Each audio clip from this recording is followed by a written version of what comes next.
They know it's fake by claiming it is real. There are no secrets.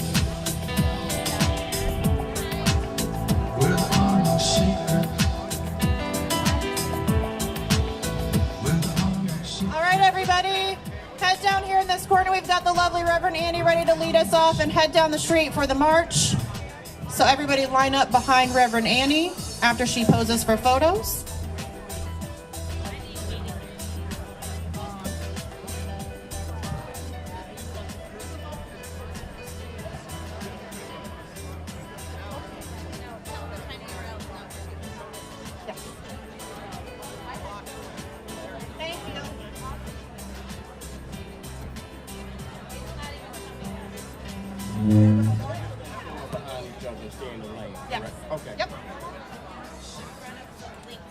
Hello, we are live in Washington, D.C. right now. Everybody, we're going to be in the street. Department We of have a lane Justice. of traffic that is being blocked off for us, so everybody head out. These two cop cars are going to be leading us. So head out into the street with Reverend Annie, and we will get you started. This is the Hands Off Assange protest that's going to be right here on this corner with speakers right behind me. But first, the group is getting ready to march around the Department of Justice with a big yellow banner. You can see it getting set up back there. So we're going to walk around with the crowd and then come back here and listen to the amazing speakers that are with us today.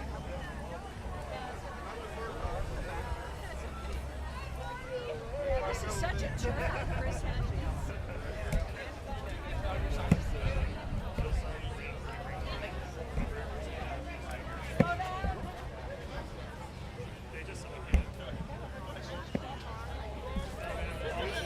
Hey, hi, Chip. Good to see you. This is quite a stellar crowd.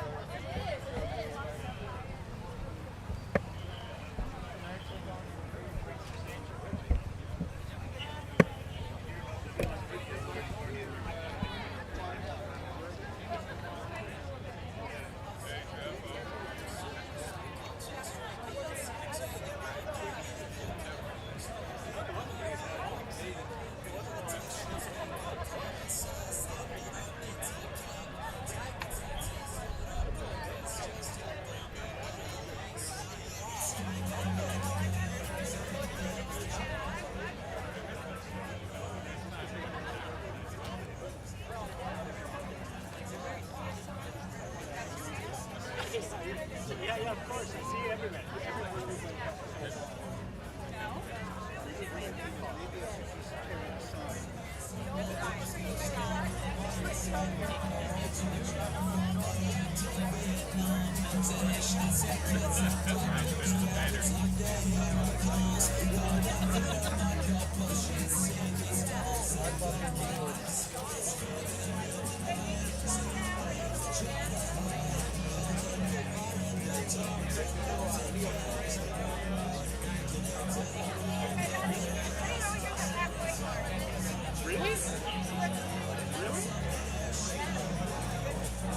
This is the halfway mark.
Grab here.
Live right now in Washington, D.C., outside of the Department of Justice. Surrounding the building with this yellow Free Assange ribbon. In solidarity with the action that's happening in London today to surround Parliament. Free, free! Julian Assange! Free, free! Julian Assange! Free, free! Julian Assange! Free, free! Julian Assange! Julian Assange! Julian Assange! Julian Assange! Julian Assange! Julian Assange! Julian Assange! Julian Assange! Julian Assange!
Free, free, Julian Assange! Free, free,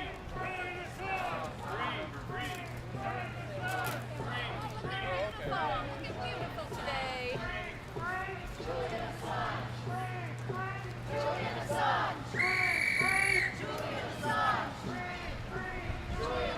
For those just joining us, we're live right now in Washington, D.C., surrounding the U.S. Department of Justice right now with this big yellow Free Assange banner. This is the Hands Off Assange event, which is happening in solidarity with a big action in London today, where thousands of people are surrounding Parliament. Julian Assange! There's only one decision! No extradition! There's only one decision! No extradition! There's only one decision! No extradition! There's only one decision! No extradition! There's only one decision! No extradition! One decision! No extradition! There's only one decision! No extradition! There's only one decision! No extradition! No extradition! No extradition! No extradition! No extradition! No extradition! No extradition! No execution! No extradition! No extradition! Yeah, and in Pennsylvania, I work for a government tax. There's only one decision! No extradition! There's only one decision! No extradition! There's only one decision! No extradition! There's only one decision! No extradition! There's only one decision! No extradition! There's only one decision! No extradition!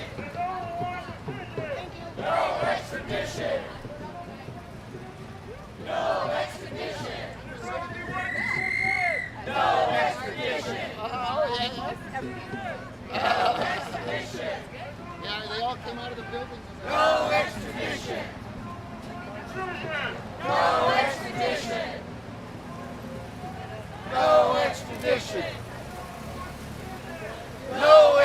extradition! No extradition! That is like. No extradition! No extradition! No extradition! No extradition! I saw you and then I told my friend and then you were gone. I was like, where is she? I couldn't see you. I'll talk later.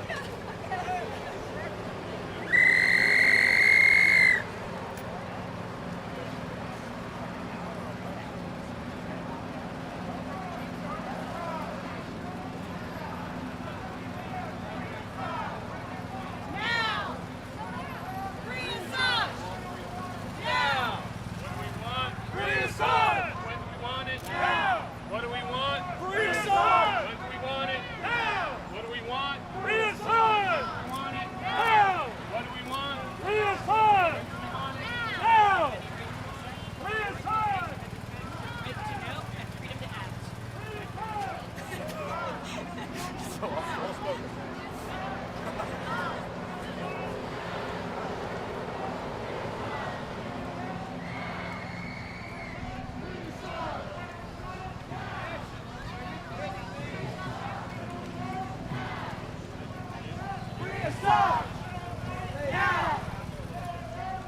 We're now turning onto Constitution Avenue.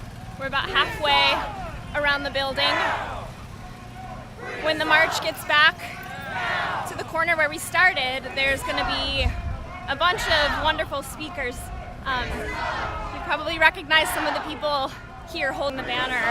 There's John Kiriakou, Jill Stein, Joe Loria. A ton of great people are here. If you haven't yet, please share this live stream, especially when we get to the speakers. Free Assange! Now! Free Assange! Now! Free Assange! Now! Free Assange! Now! Free Assange! Now! Free Assange! Now! Free Assange! Now! Free Assange! Now!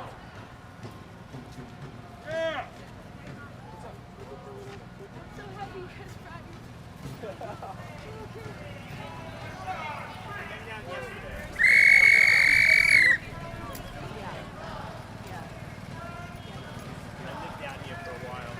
After shock and awe, coming down and ended up staying almost 10 years. Oh, wow.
I said, I don't know what you're talking about. We have a report that you're hoarding guns. Where are they? I don't talk to cops. Very, very.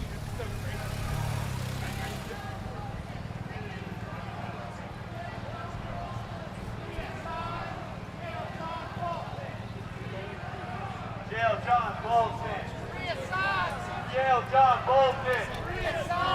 Jail John Bolton! Jail John Bolton! Jail John Bolton! Jail John Bolton! Free Assange! Jail John Bolton! Free Assange! Jail John Bolton! Free Assange! Free Assange!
There's only one decision. There's only one decision. There's only one decision. There's only one decision. There's only one decision.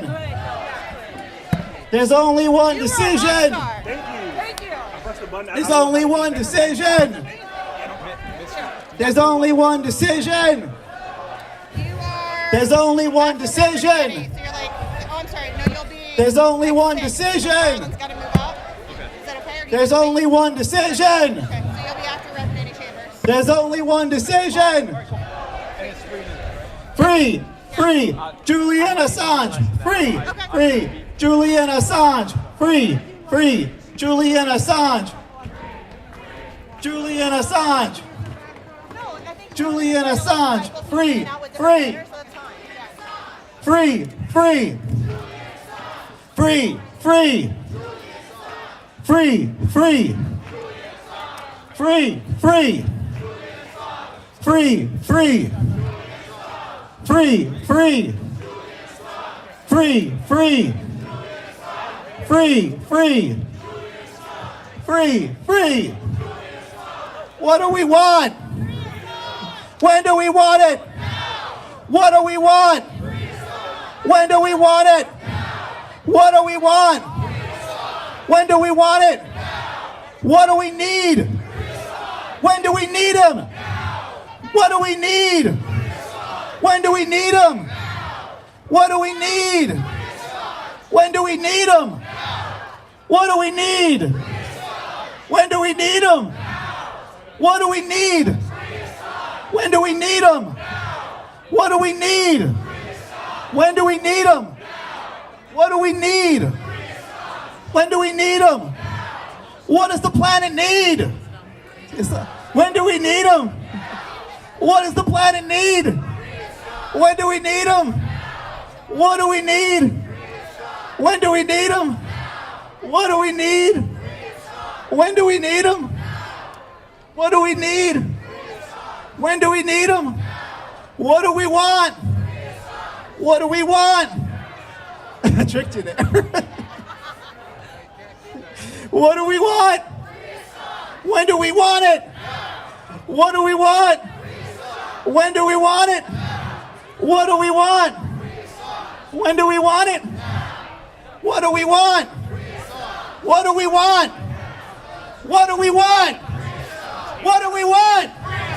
I want to hear it. What do we want? Free Assange! What do we want? Free Assange! I need to hear you inside. What do we want? Free Assange! When do we need it? Now! What do we want? Free Assange! When do we need it? Now! All right, that's it. Mister, you got to take over.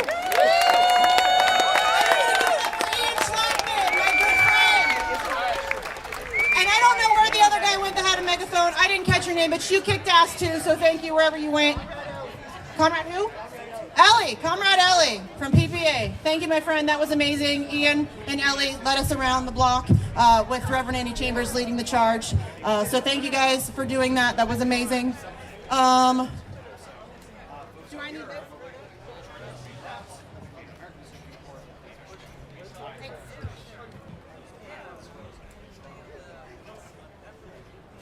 All right, everybody.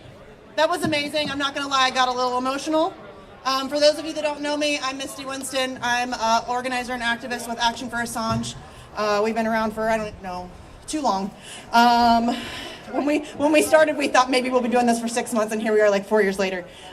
So we have an amazing list of speakers, so I'm not going to waste any of your time rambling, which is what I'm known for. I'm going to not do that, though.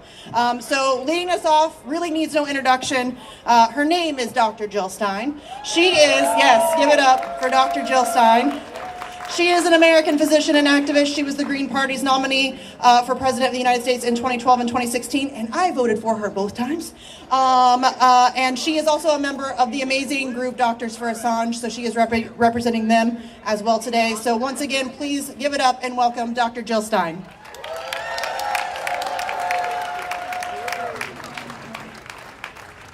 Thank you so much for everything you do. Everyone here is a hero. We are all Julian Assange. We all need Julian Assange. and we all need to stand in for him as best as we can until Julian Assange is free. I especially want to thank the members of the press, because the real press is here today, not the O-press, who are the ones that should be here, but are busy keeping us down in so many ways. So as we know, what's going on here is not just a threat to the life of Julian Assange, it's really a threat to the life of our democracy. The more you look at this case, the more you become traumatized, I must say, by just looking at what is going on. This is an assault not only on freedom of the press, it makes a complete mockery of our judicial system. It is an attack on human rights. It's absolutely unacceptable.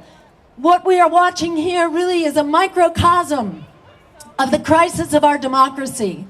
So we have no choice except to keep fighting back. And I have to mention, I'm here today representing Doctors for Assange, which is a group of healthcare providers, doctors, psychiatrists, and psychologists who've made the point that the treatment of Julian Assange is basically one of psychological torture, and it must not be tolerated.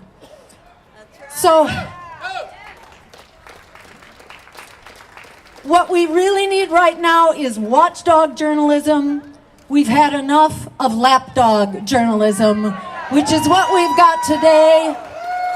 If we don't have watchdog journalism, how do we ever end the endless wars in which we have spent $21 trillion since 9/11? How much safer are we? How much more democratic and free are we? Not at all. We need to be spending that money on human needs here and around the world, and on a global Green New Deal, and on peace and justice, not on endless war. That is why they are silencing Julian Assange. We need the money that's going into endless war to solve our climate crisis, which is becoming more catastrophic by the day, with a third of Pakistan underwater, with the ice sheets in the Antarctic said to lose a major ice sheet, the so-called Doomsday Thwaites Glacier in the Antarctic, which is threatening with 2 feet of sea level rise, which may begin to accelerate any moment now. We can be fixing this crisis, but we cannot fix this crisis while we have a press that's basically in bed with the banks and the billionaires and the fossil fuel giants and the war profiteers. So this is about seizing the power that we have. And I just want to remind people, we do have the power. We do have the power. As Alice Walker said, the biggest way people give up power is by not knowing we have it to start with. A poll was just done by Gallup, and they found that overwhelmingly the major concern of people in this country is for jobs. It's for an end to inflation. It's for being able to afford the cost of living. It's for health care as a human right. These are the things that people want. The number of people who thought that the business with Russia is the leading issue amounted to a measly 1%. Yet that is what we hear the lapdog media screaming about all the time. So don't take that propaganda at face value. Have the courage of our convictions. Let's keep fighting. We are going to free Julian Assange and protect our democracy for all of us. Thank you all so much for being here.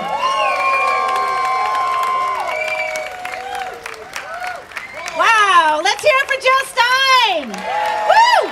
How you guys doing? My name's Amber King. I'm with Roar Media. Flew out from the beautiful Pacific Northwest to join you all here today. And I would like to introduce our next speaker. Please give it up for Chip Gibbons. He is the Policy Director of Defending Rights and Dissent, where he advises lawmakers on the Espionage Act and the First Amendment implications of pending legislation. As a journalist, Chip has analyzed U.S. prosecutions of our truth tellers, highlighting the violations against the First Amendment and human rights. Please give it up for Chip. Thank you very much. It's a great honor to be here. And as already was mentioned, I'm with Defending Rights in Dissent, an organization that for 6 decades has defended your right to know and your freedom to act.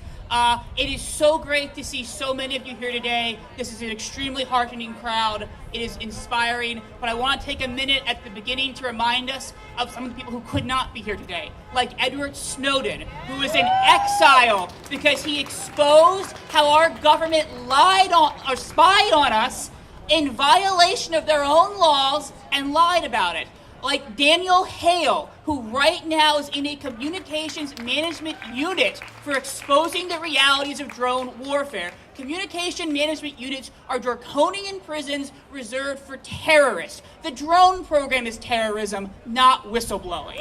And of course, the reason we're all here today, Julian Assange, who is right now in Belmarsh, one of the most draconian prisons in the world. Once again, generally reserved for terrorism. Very interesting. The person who exposed the terrorism is the one there.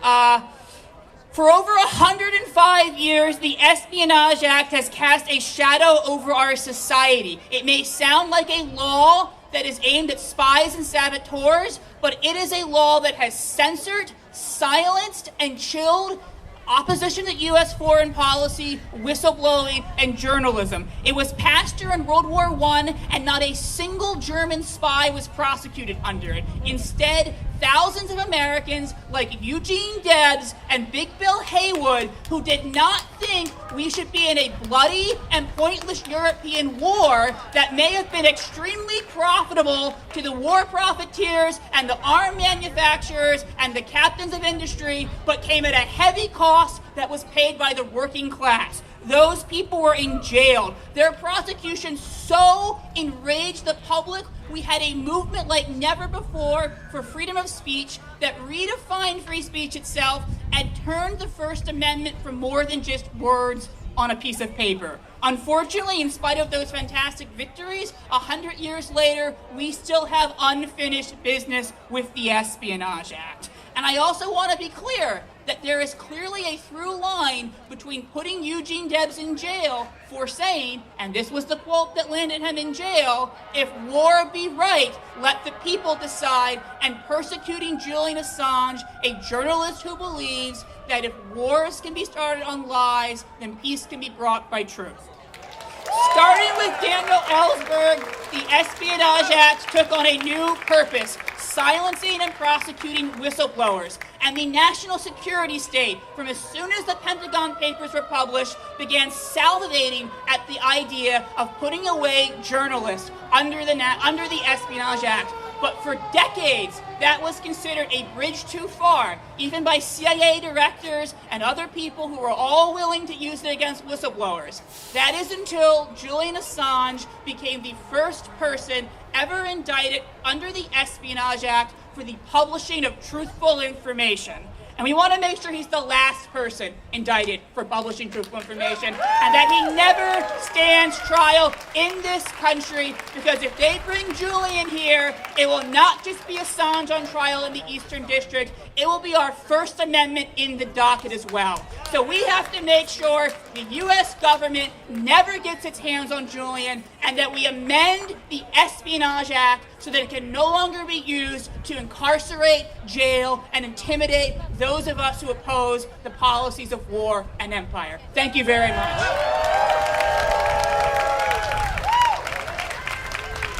Thank you, Chip. Everybody give it up for Chip Gibbons. All right, joining us next we have James Bovard. James is the author of 10 books. He's on the USA Today Board of Contributors and has written for the New York Times and the Wall Street Journal. He wrote an article in 2019 in the USA Today calling for awarding Julian Assange with the Presidential Medal of Freedom instead of federal indictment. So everybody please welcome James Bovard.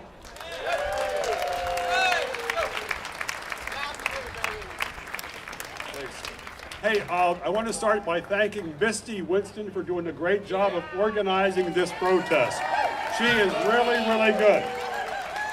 So there's an old saying that if government makes exposing a crime, then you're being ruled by criminals, except for Joe Biden. And except for Merrick Garland here. Maybe except for Christopher Wray, but I'm not sure. So I was trying to make sure I got those caveats added to add to my dossier. Yep. So did everybody here get the official informant bingo game bingo card? So we keep track of the informants? No. Okay. I'll draw the curtain on that. 4 years ago, I did a piece for USA Today that said that instead of an indictment, Julian Assange should get a Presidential Medal of Freedom. Now, I don't trust presidents, and I don't trust presidents that give medals of freedom to people like Robert McNamara, but I'll make an exception in Julian's case. Julian said, if wars can be started by lies, they can be stopped by truth. He's facing 17 counts of the Espionage Act for exposing war crimes that were committed by U.S. forces in Afghanistan and Iraq. The Christian Science Monitor said that the reaction of Congress was to Julian Assange's message was to shoot the messenger. But the Taliban did not buy into the cover-up. And as we saw last year, the American troops were unpopular in Afghanistan, the puppet government collapsed. Congress had no reason not to know. Julian Assange and WikiLeaks showed them 12 years ago that the war was not going to be won, but they kept going. So 3 years ago, back when Britain arrested Julian Assange for the U.S. government, Senator Joe Manchin said, Julian Assange is our property, and now we can get the facts and truth from him. Unfortunately, Manchin has no recommendations on how we can get the facts and the truth from the federal government right now. Okay, so Biden has ramped up U.S. bombings in Somalia. Who exactly are we killing and why? It's a secret. A question, is U.S. government is still financing Syrian terrorist groups that are slaughtering Syrian civilians? What are the details? It's a secret. Why is the U.S. still bankrolling Saudi atrocities in Yemen? It's a secret. And then there's the biggest and most dangerous secret on the horizon right now, U.S. intervention in the Russia-Ukraine war. We have no idea how far that the U.S. has gone and what kind of actions U.S. might have taken. It's possible there are Pentagon and CIA officials who are trying to who are warning, but those warnings are being ignored, and it might be that we don't find out about it until it's too late. So the Justice Department stresses that Julian exposed classified information. People in D.C. talk about classified information like it's a holy relic that cannot be exposed without damning the nation. How much classified info do the feds have? They make trillions of pages of it per year. That's part of the reason we have little or no idea what the U.S. government foreign policy is right now, because there's an iron curtain that has fallen about this. And this helps explain why there's so little trust in Washington now. Americans today are more likely to believe in witches, ghosts, and astrology than to trust the federal government. We need more hellraisers like Julian Assange to save democracy from the deep state, from big government, and from both political parties. Hopefully we can get him out there, get him out of prison as soon as possible, and thanks for coming to this event.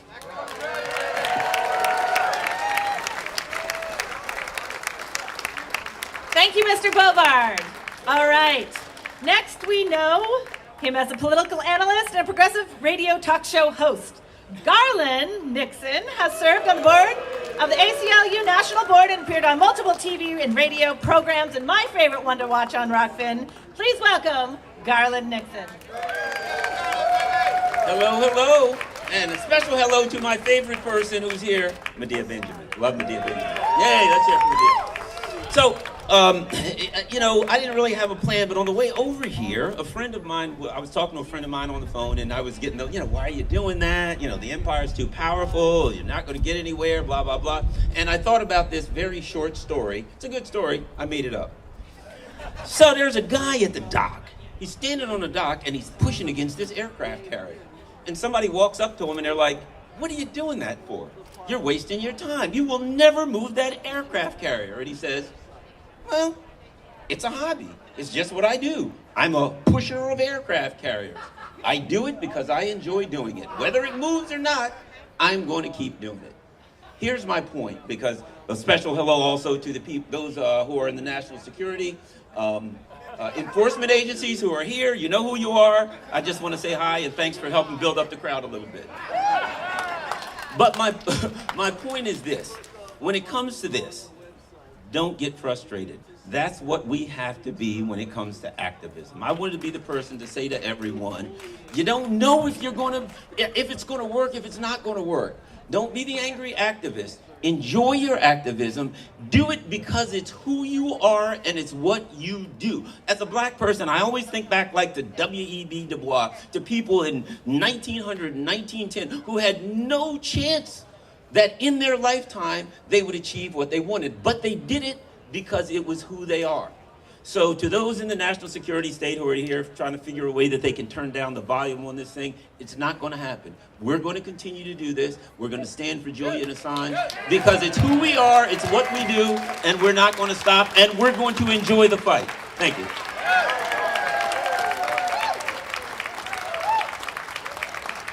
Everybody give it up for Garland Nixon. Thank you, Garland. Okay. I'm personally pretty pumped about being able to introduce our next speaker. She, I think, came from the womb and was immediately in the streets. She is a minister, a Black Panther.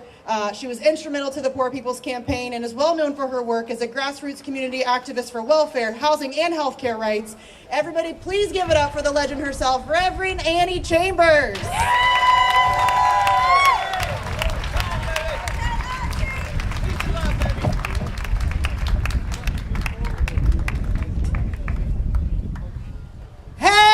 Everybody, hello. I'm so glad to be here with you today and to speak on what we used to call in the Pampers a true soldier. Julius Assange was a true soldier. He's a soldier. See, everybody put on a uniform ain't a soldier, but he's told the truth. And he's being prosecuted for the truth. He's being prosecuted. And doing this, when I, was about to speak, know I was coming, I had to pray. My prayers. Because I've been praying for him ever since they incarcerated him. Along with a lot of other of us, he's incarcerated unjustly. But look where we are. We're in America. A country that was stolen on lies. A country where people with class, as I was explaining to some of my colleagues and one of my sons and my husband coming over here, when they talk of what they call class. Class is money. That's all it is. So, we in a country that thrives on greed and the viciousness. And when he told the truth about us going other countries, oppressing other people, stealing wealth from other people in other countries, he had to be stopped. That's what they think they can do. But I prayed on this, as I said, and I asked God to give me some clarity. As a minister and a woman of God, because I haven't always been. I haven't always been. But he gives me good clarity. And I picked up the Bible and I seen Paul and Silas, and I read about them. They refused to bear down. They refused to bear down. Julius refused to bear down. He's not bearing down. I know that he's suffering. and he's being abused. But we must understand there's still a higher power. I have belief in this power. I know that this power worked because it brought me through. And it's brought a lot of other, my comrades, through. And we have to understand that while we have to fight this battle, and I say it all the time, whenever I speak into my family, I may not see it in my lifetime. I'm 81 years old. I may not see it in my lifetime, but y'all know that I made a mark. I'm going to be fighting. That's what I tell them. But you remember the Roman Empire? Biggest empire in the world. Thought they could conquer the world. But it was not done. It was not so. That's what America think they are. The greed here in America is so greedy, they think that they can conquer the world, that they can control the whole world. Well, I'm here to tell you that it is not true, America. The Holy Spirit have showed me. America, do you see how we are divided? Even, you know, you got this group and that group. And I'm talking about the political parties. I just want to say the Democratic Party, the Republican Party, the everybody's party, but we don't have togetherness party. We don't have a togetherness. And America people, we got to oppress somebody else. Why they coming to our country? I said, ain't yours, and why the hell you come here? Why you come here? It wasn't yours either. Well, they come here getting my job. It wasn't your job in the first place.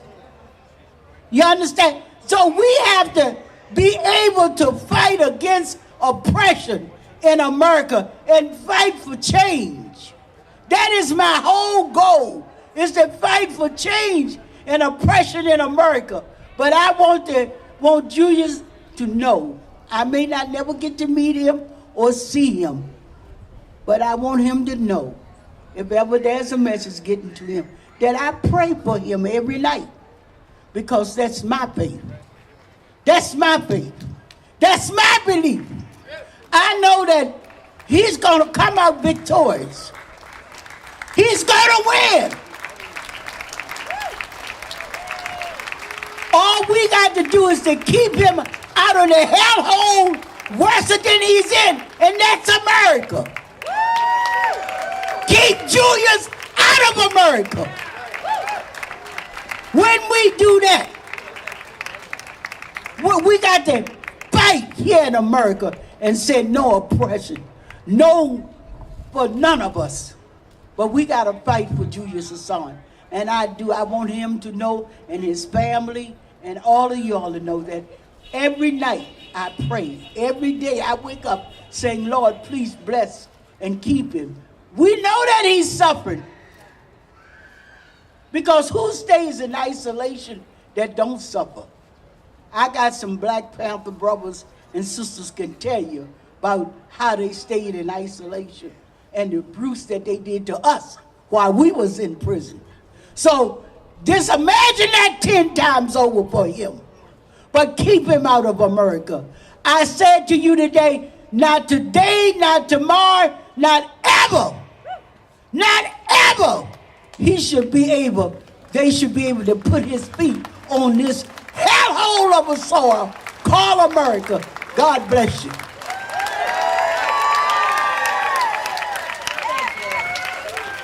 Thank you so much, Reverend Annie. That was amazing. We are so with you. Next, I'd like to introduce Spike Cohen, Libertarian candidate for VP in 2020. He has been outspoken voice for freeing Julian Assange and defending independent journalism. Spike, please make your way. Thank you. Thank you all for being here. I'd also like to give a quick shout out to the corporate media who didn't send a single outlet to cover the fact that there are hundreds of people from across the country of every walk of life across the entire political spectrum, all here calling for the same thing, to free Julian Assange. And it would make sense that they're not here, because if it was up to them, we wouldn't have known about the human rights abuses and outright murder of civilians that happened in Iraq and in Afghanistan. We wouldn't have known about the torture of detainees who've never seen trial in Guantanamo Bay. We wouldn't have known about Hillary Clinton and the DNC rigging the 2016 primary to make sure she won. We wouldn't have known about all of the things that we only know because Julian Assange and WikiLeaks released it to us. So it makes perfect sense that the corporate media and the government are in lockstep with each other to make sure that this man is being tried for espionage. Let's be clear, what Julian Assange did is called, and hear me out, journalism. What he did was what all of the people who aren't bothered to be here right now should be doing. Receiving information and giving it to the public. Not putting a corporate spin on it, not editorializing it to death, not censoring it because they don't think it fits their narrative, but giving it to you so you can decide for yourself. Julian Assange and WikiLeaks and all of the free independent media that are here, they are the only thing separating you from having absolutely no idea what this government and what this corporate media is doing. They're the only thing that are separating it. Now, the one thing that we keep being told is, well, maybe it was journalism, but if you think about it, the information that Julian released was a threat and was helping these foreign dictatorships, our enemies, these dictatorships. Well, let's take a look at what these dictatorships are doing. Brutally repressing people in their countries, especially the most marginalized in their countries, destabilizing, bombing, invading their neighbors, and getting away with it with no accountability because they suppress that information from being shown to their public. Does any of that sound familiar? It sounds like exactly what's happening here. The fact is, Julian wasn't trying to help dictatorships. He was trying to stop the United States from becoming one.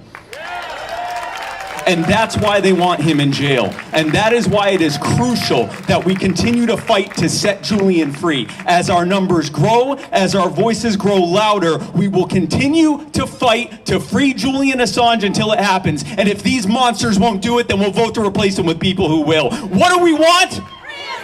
When do we want it? You're damn right. Everybody give it up for Spike Cohen! Okay, so really quickly, and I'm going to do this without crying, I want to give just a really quick shout out. Earlier this summer, we lost one of our Assange warriors, Eric Levy. He was 94 years young, an amazing activist. I have him here on my button. He's here with us today. So I just wanted to give him a shout out.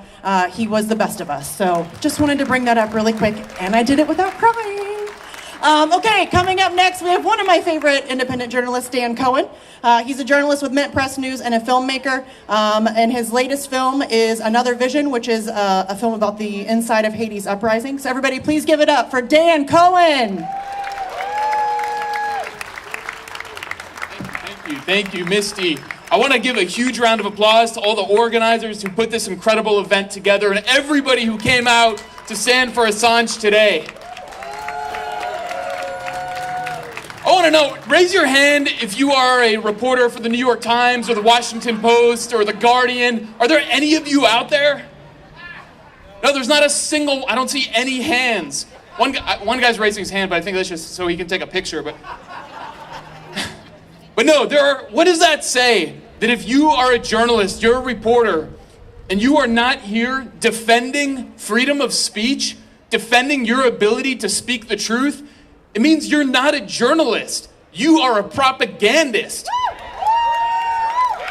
That's why none of them are here. And it comes down to regular people, other independent journalists who are not owned by BlackRock, by the mega corporations and financial institutions that dominate our lives. So it comes to us. We are the real resistance in this country. Yes, exactly.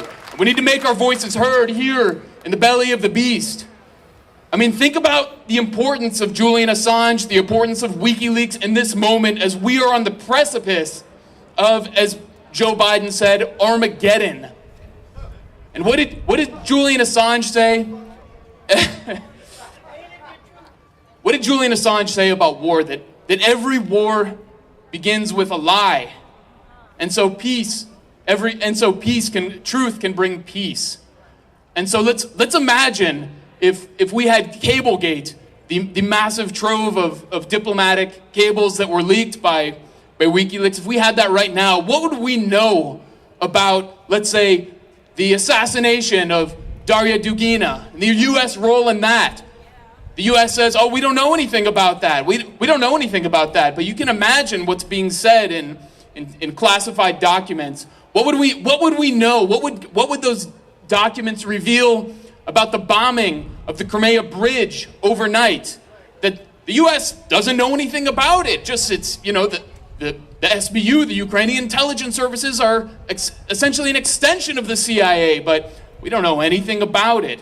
What would we learn about the assassination of Haitian President Jovenel Moïse last year? That the U.S. We don't know anything about that either, even though they sealed the indictment, essentially what a former DEA chief called telegraphing CIA involvement in the assassination.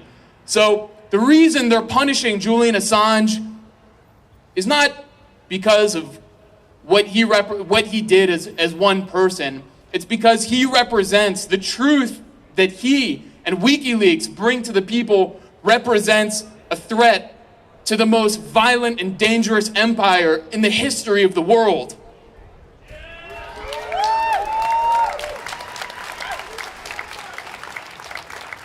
And I'm inspired to see so many people here today who have come from all around the country to make their voices heard, to refuse to submit, and to fight back. So thank you everyone for coming out.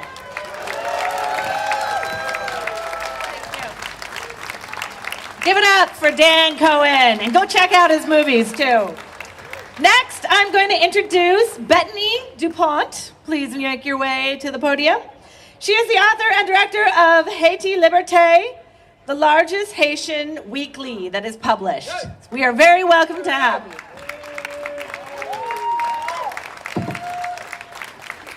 Thank you very much.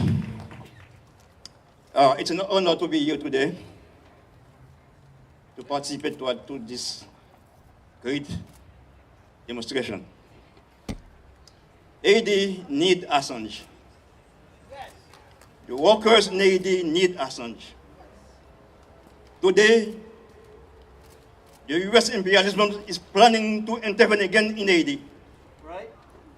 Haiti need your support. And Haiti need Assange. Friends and comrades,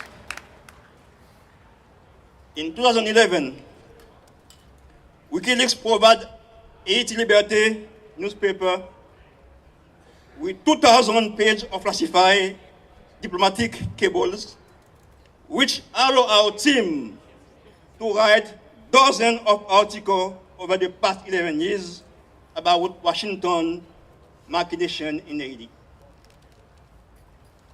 We have published articles about the U.S. try to sabotage Venezuela's project to provide cheap gas and loan account to Haiti known as Petro-Caribbean Fund.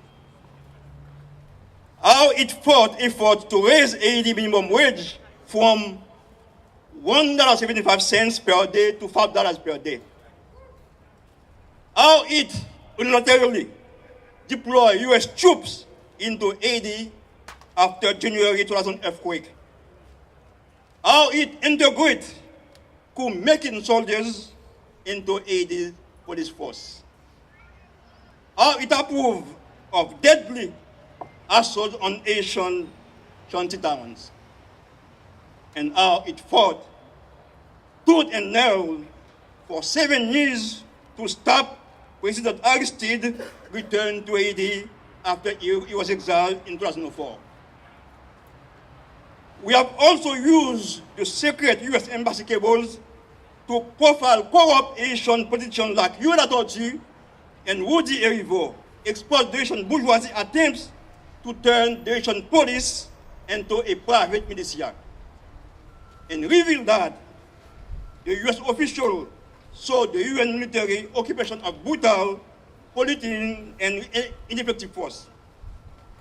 Friends and comrades, WikiLeaks has provided 250,000 cable, which part of Chelsea Manning famous cable gate leaked to mainstream media outlets like The Guardian, New York Times, Le Monde, and Der Spiegel. However, these outlets, which are beholden to the respective establishment, did virtually nothing with the revealed documents.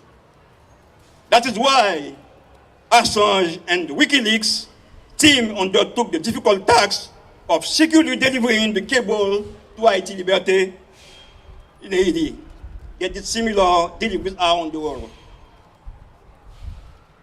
It is for this valiant effort to disseminate truth and transparency to the world that Assange is now being held in virtually tortured and Belmarsh prison.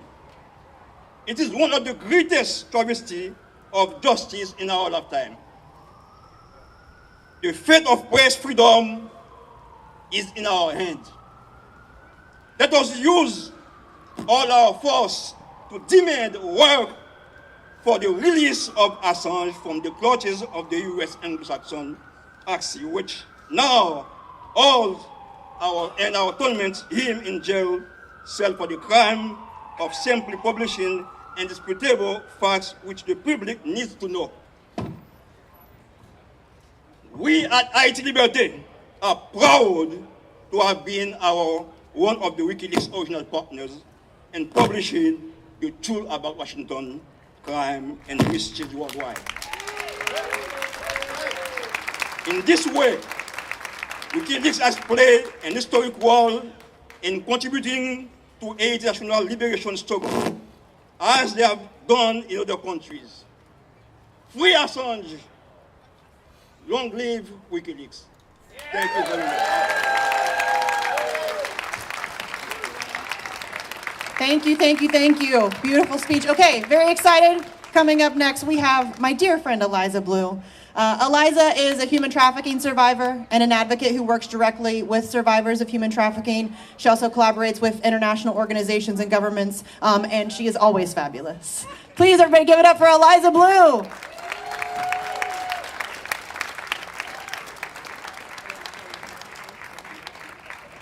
Hi, everyone. My name is Eliza. I'm a survivor advocate for those affected by human trafficking. First and foremost, thank you so much to everybody that's made this beautiful event possible. Thank you. Thank you to everyone that has attended today. No thank you to the corporate press because they're not here. You're probably thinking to yourself, what on earth is a female survivor of human trafficking doing here and not over at the Women's March? See, that would, I guess to a logical mind, that would seem like it would make more sense. But the truth is, without a free press, we will have no one to cover women's issues. We will have no one to cover survivors' issues. That's why I'm here today. That's why I'm here today to advocate for the freedom of Julian Assange. See, when I made the decision to advocate for others' freedom, I didn't want to stop with survivors of human trafficking, or even just my own freedom. I want to advocate for all those who need to be free. Julian Assange is one of those people. But if we don't advocate for Julian Assange now, it will inevitably affect all of our freedom, especially press freedom. When it comes to survivors of human trafficking, we need an opportunity to speak out to a free press. We need whistleblower protection, and we definitely need free speech. We just do. Survivors need it. That's why I'm here today. Yeah. I couldn't look my fellow survivors in the face, the survivors that are going to walk after me. I couldn't look them in the face and say I did everything that I could do to serve them. And know that I did not advocate for Julian Assange when it mattered. This is the beginning, but I'm telling you, it's coming for all of us. It's coming for all of us. We have to fight for our freedom. We have to fight for our right to speak freely. Thank God I'm an American. Oh, woo! It's all we got left. It's all we got left. Are you ready to fight for it? I am. I have a message for the ruling class, the global elites, the CIA, the FBI. Be a hero, quit your job, become a whistleblower. Yeah. But if you do not, I'm hyped today. If you do not, you can tell I get hyped when I walk around. If you do not, if it's a choice between free speech and the United States government, trust and know, one's got to go. If one has to go, it ain't going to be free speech. I can bet you on that. I can bet you on that one. Yeah. We aren't going to lose our free speech. I think I get so passionate about freedom because I know what it's like to lose it. And once you lose it and get it back, you don't ever want to lose it again. Yeah. It's really hard to get it back. I was thinking yesterday, and I wasn't going to add this in originally, but I know there's a lot of folks here that have been fighting this fight for a very long time. There are a lot of people that have been fighting for Assange for a very long time.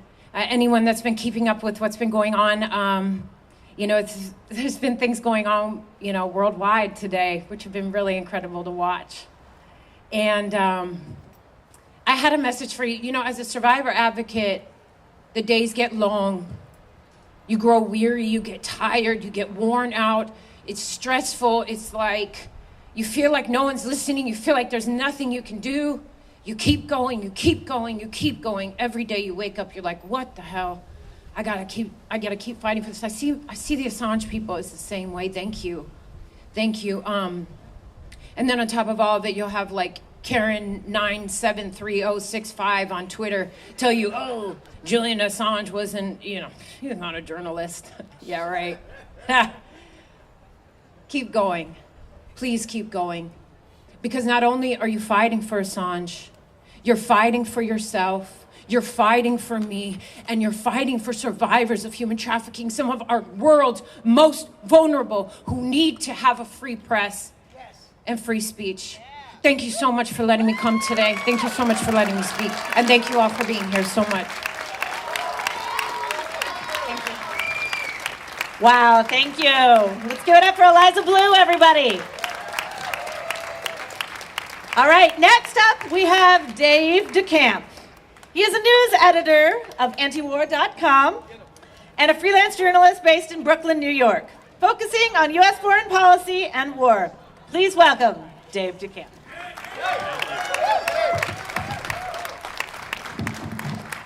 First, I just want to thank all the organizers for putting this together. It's great to see so many people out here for Assange, and so much work has to go into this. And so, when I'm talking to you today, we appear to be on the brink of nuclear war. And I don't like to be an alarmist, but as Dan Cohen mentioned, the President of the United States did just say that the other day. We're facing nuclear Armageddon, the highest chance since the Cuban Missile Crisis. We have to ask ourselves, how did we get here? How did we get to this point and forget the lessons of the Cold War? Well, a few things happened, including giving up on the peace dividend after the collapse of the Soviet Union. Using the unipolar moment to pick on and destroy smaller countries. Responding to 9/11 by killing millions of people that had nothing to do with it. They made an enemy out of Russia when there was absolutely no reason to do so. And that's not me, that's George Kennan who said that. Now we're seeing a similar situation unfold with China, making war over Taiwan more likely. Instead of dismantling their nuclear weapons, they tore up arms control treaties and created a plan to spend $1.5 trillion to modernize the nuclear triad. And they have to justify that somehow. So how could we let this happen? And the reason why is because we don't have more people like Julian Assange. And for exposing the truth and the deep-seated corruption that led us to this point, he's been vilified and tortured and kept away from his family. And why did they do that? Again, If there were more WikiLeaks and more people like Assange, we could find out the truth of what's going on, as Dan Cohen mentioned, with the war in Ukraine. There's strong evidence that the Biden administration wanted to prolong this war, that they sent Boris Johnson over there in April to kill a peace deal. But we don't know for sure. What we need right now is a WikiLeaks-style cable email dump to see what they've been saying to each other. Because that is going to reveal that they don't care about Ukrainians. They don't care about democracy or whatever they say. They want to weaken Russia, and they want to line the pockets of Lloyd Austin's buddies at Raytheon. That's what this is all about. So this is why we need more people like Julian Assange. And let me be absolutely clear. Julian Assange is a journalist. He has done no crimes. He has only exposed them. And the reason why this is so important, if he is prosecuted under the Espionage Act, which was passed during World War I to crush dissent, it will set the most dangerous precedent. Anybody who calls himself a journalist or any kind of media, or even if you just put information out into the world, this could set a precedent that if you publish something, tell somebody something that the government doesn't like, they could put you away for life. So that's why I'm here today, because this is not just about the First Amendment. This is a freedom issue. This is about liberty, what little liberty we have left. So for peace in our time, we need our government, the U.S. empire, to free Julian Assange. And that's what we should all be screaming from the rooftops. But instead, there's no mainstream journalists here. So it's up to us to get the word out to everybody. Thank you. Free Assange. Everybody give it up for Dave DeCamp. Okay, really quick housekeeping note. If you are in independent media, because, you know, corporate media is not here, but if you're in independent media, first of all, thank you for showing up. Second of all, if you would like an interview with any of our speakers and they're available, we have a tent set up right down there. You can go and register with Suzanne, and she can get you set up with any of our speakers. So just so you know, go through Suzanne.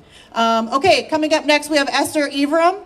Who is an author, multidisciplinary artist, and independent journalist who produces and hosts On the Ground, Voices of Resistance from the nation's capital, on podcast and more than 25 stations on the Pacifica Radio Network. Everybody give it up for Esther Evram.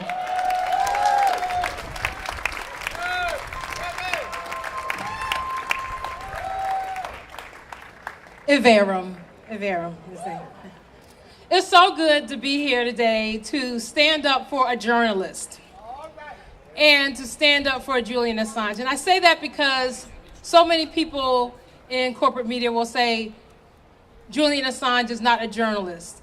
And I say back to them, you're not a journalist.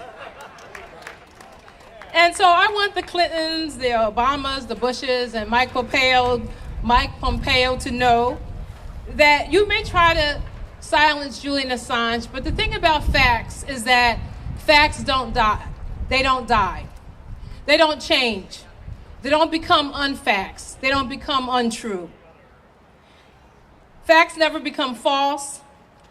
So like even in the current psyop about Ukraine, you may try to sell lies. You may try to erase the history of Stepan Bandera. You may try to take Victoria Nuland's video off of YouTube. And I hope people have downloaded that, by the way. I'm keeping it safe. And you may try to erase the history of garment workers in Haiti who were denied a minimum wage under Hillary Clinton when she was over at the State Department. But the thing is that the fact that that happened, it doesn't die. And the other thing is that facts come back to bite. So those same garment workers in Haiti are still fighting. And they're joining with other Haitians who insist on not being enslaved under the imperialist order. They insist on having energy that they were receiving from Venezuela. They insist on all these things, and they insist on not being erased from history. I keep thinking, when I was coming over here, I was thinking that WikiLeaks was and is an antidote for this kind of imperialist psychosis that thinks that we will forget that the millions of people killed in Vietnam or all these wars that the people who have been tortured, that the people who are been starved like they're being starved right now in Afghanistan because we've stolen their money, that they think that all of these things will disappear. And I think it's a type of psychosis. And WikiLeaks was and is an antidote for that. So the work of Julian Assange and WikiLeaks lives on and will live on no matter what the 1%'s instinct for cruelty and injustice is. I keep thinking that the work of WikiLeaks is kind of like an extension of these great scholarly works that I've been privileged to read, like How Europe Underdeveloped Africa by Walter Rodney. Because what WikiLeaks shows through its investigations is how it's still being underdeveloped by the imperialist order, by the US empire. And so we can take this information to fight back. And that's the final thing I want to say, is that Mike Pompeo, a whole group of cannibal imperialists, they aren't afraid and angry because WikiLeaks makes them look bad. They're afraid and angry because WikiLeaks gives us information to fight back. It gives people the information they need to fight back. In Haiti, in the United States, in Afghanistan, in Iraq, in Syria. And so that's why we're here today, to let the imperialists and all their minions and corporate media know that the people will keep fighting back and that facts don't die. Free Julian Assange. All power to the people.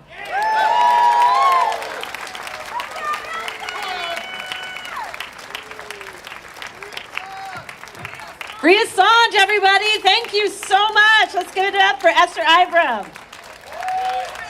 Woo! Ivram! I knew that. Oh, all right. Well, next, I am very, very excited to have a wonderful musical treat with our friend Lucy and Chakana. And you have some friends with you? They're still working. That figures. Everybody's got to pay the rent. Okay. Well, without further ado, I'm going to turn it over to you because I hear you have some fun for us.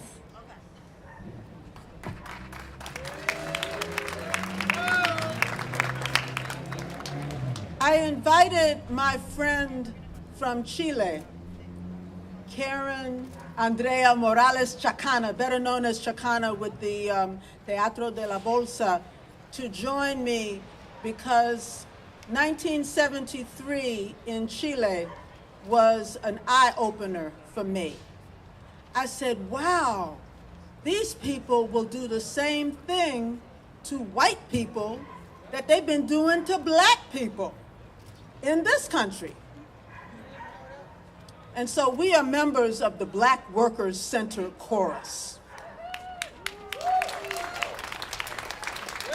And our job is not for you to listen to us, but to get you to sing with us.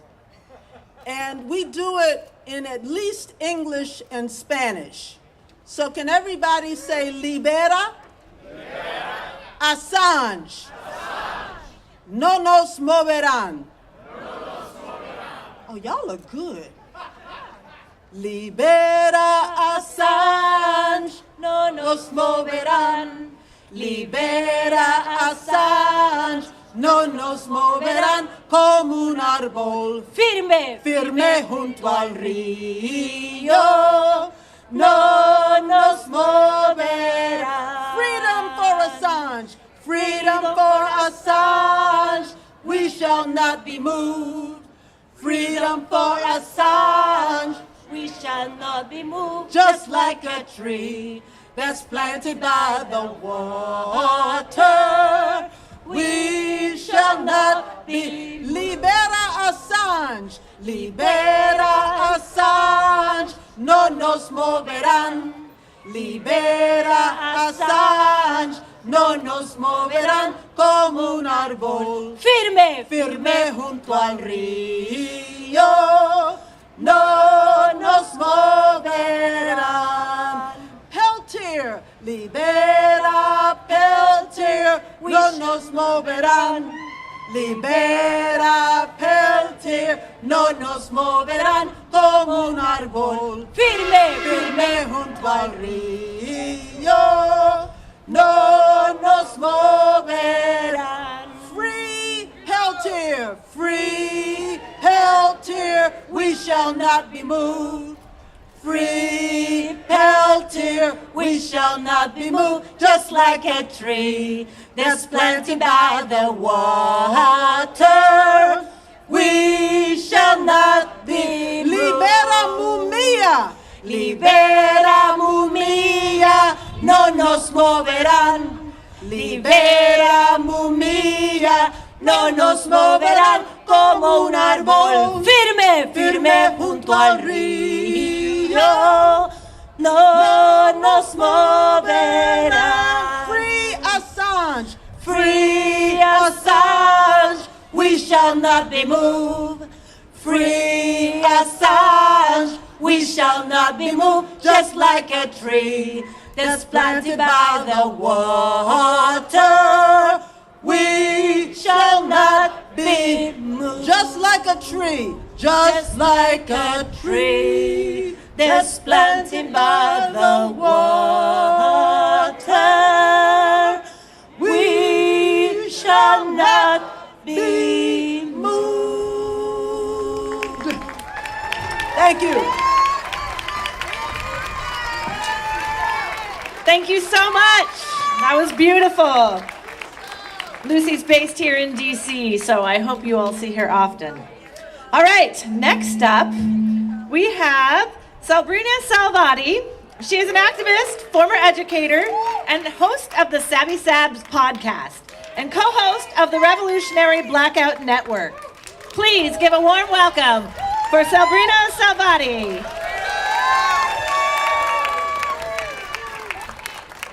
Oh dear.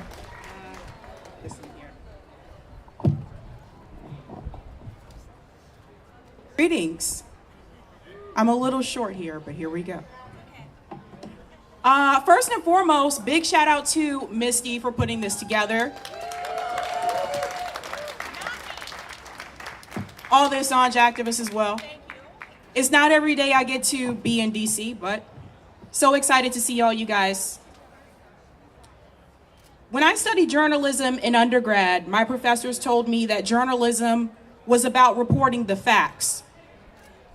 What they did not tell me was that there are certain agencies that do not want some facts or truths reported.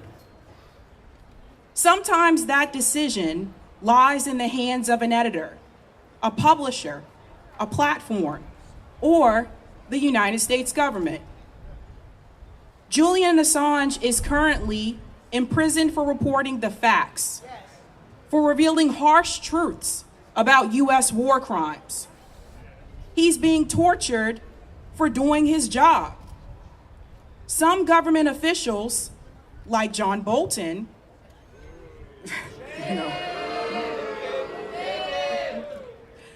have called Julian a criminal. I disagree. Journalism should not be a crime. But I would ask John Bolton, where is that same outrage for the real criminals? Where is that same outrage for the clients of Jeffrey Epstein? Where is that same outrage for the Wall Street bankers that stole people's homes during the housing crisis? Those are the real criminals, and they walk among us freely. Independent journalists like Julian are critical and necessary because media outlets such as CNN, Fox News, and MSNBC spread lies every day to the American people. They regurgitate the same narrative from the State Department, the narrative that the US government has decided is acceptable. If commentators like Anderson Cooper told the truth, the real truth, would he still be employed at CNN? Make sure I got my page. If you're wondering why you should care about what's happening to Julian, if you value free speech or free press, then you should be very concerned about his ordeal. Over the past year, I've watched independent journalists and commentators struggle with censorship on various platforms. I've seen them have their work deleted, sometimes work that was published years ago. I've seen journalists demonetized and deplatformed, some of whom I know personally, and I know they do good work. I've seen Wikipedia pages smearing anti-war voices. And speaking of war, if you discuss Russia and Ukraine differently than mainstream media, you will also be censored or deplatformed. The same goes for Israel and Palestine, Syria, and Yemen.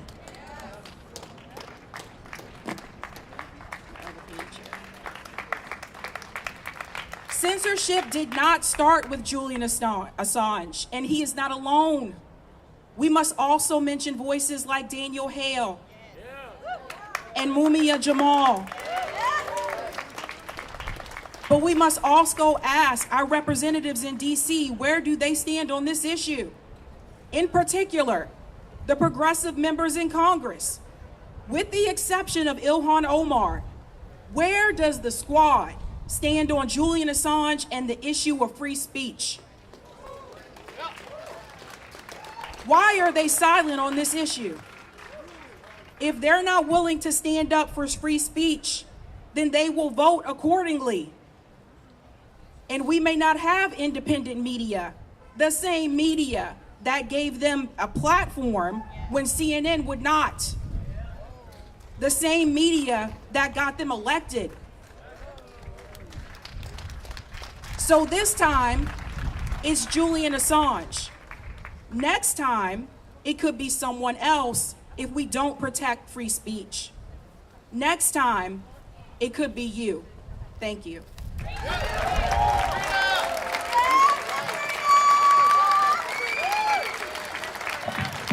Thank you, Sabrina. Give it up for Sabi Sabs. Amazing independent journalist. Please go support her work. Okay, coming up next we have Scott Ritter, who is a former U.S. Marine Corps intelligence officer, served in the Soviet Union as an inspector implementing the INF treaty, and served as a chief weapons inspector with the UN in Iraq. Currently writes on issues pertaining to international security, military affairs, Russia and the Middle East, as well as arms control and non-proliferation. Everybody give it up for Scott Ritter.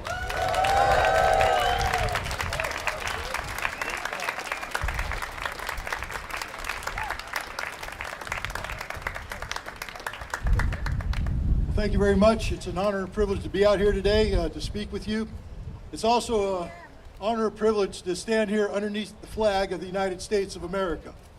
I took an oath to uphold and defend the Constitution of the United States. It's an oath I took seriously, and I know there's many in the audience today who have taken the same oath, and I know there's some people out here who are watching us who have taken the same oath. Thank you for your service. But the important thing about that oath is what it stands for. It doesn't stand for, I will defend the President of the United States no matter what. It stands for, I will defend the Constitution. I will uphold and defend the Constitution, and the First Amendment of that Constitution is freedom of speech.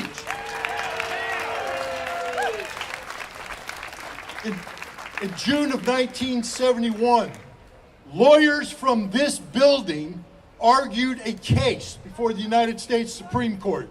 That case was the United States versus the New York Times. The Supreme Court came back with a 6-3 opinion in favor of free speech. What they said at the time is that the First Amendment doesn't allow the government to suppress the press, but the press to suppress the government. That the purpose of free speech is so that the people can hold their government accountable for the crimes and the misdeeds they do, that the government can never hide behind a shroud of secrecy and cite secrecy as a defense against or as a way of suppressing free speech. It was a very important decision. One that if journalists today were a half of what they were 50 years ago, they'd be here in overwhelming numbers supporting this very cause. 1 month after the Supreme Court passed or voted 6-3 for this opinion, a child was born. His name was Julian Assange. 1971. Here we are today talking about free speech, and we're talking about Julian Assange in the same breath. Because, ladies and gentlemen, he is the face of free speech. He is that which defines the struggle we should all be united in. Standing up for our right to say what we want, when we want, to whom we want. Now, unfortunately, Julian Assange may be extradited to our country. I hope it doesn't come to that. But if he does, I demand that the U.S. courts pay attention to the words written in the opinion of United States versus the New York Times, where the Supreme Court chided the lower courts and said, you should never have even heard oral arguments on this. That you can never allow the government to use secrecy as an excuse to suppress free speech. What has Julian Assange given us? Julian Assange has done nothing more than that which we demand of everybody who claims to be a journalist. That is, to find the facts, report the facts, and turn them over to the people so they can judge the facts and hold people accountable for the facts. He's exposed war crimes. He's exposed the lies of the U.S. government. And again, I didn't take an oath to serve the U.S. government. I took an oath to defend the Constitution, embarrass the U.S. government when it needs to be embarrassed. Hold our elected representatives accountable for what they do in our name. It's a shame, but I'm proud of it, that a foreigner has to serve as a better example of defending American values than many American journalists. Now we gather here under this flag. This flag is supposed to stand for something. I wore this flag proudly on my shoulder when I served in the Marine Corps. But this flag stands for the defense of truth. And I'm telling you right now, Department of Justice, if you dare hold Julian accountable for a violation of the law that did not occur, and take this flag down and hoist the Jolly Roger, because piracy of American democracy has taken place. Thank you very much. Thank you for coming out. Give it up for Scott Ritter, everybody. Wow. Thank you so much. All right, well, our next speaker needs no introduction. She is the most colorful person at every protest. She has been the strongest anti-war advocate that I have known in my lifetime, and the only reason that I'm here today is because my father was able to make it home from Vietnam. So please give it up for Medea Benjamin, founder of Code Pink.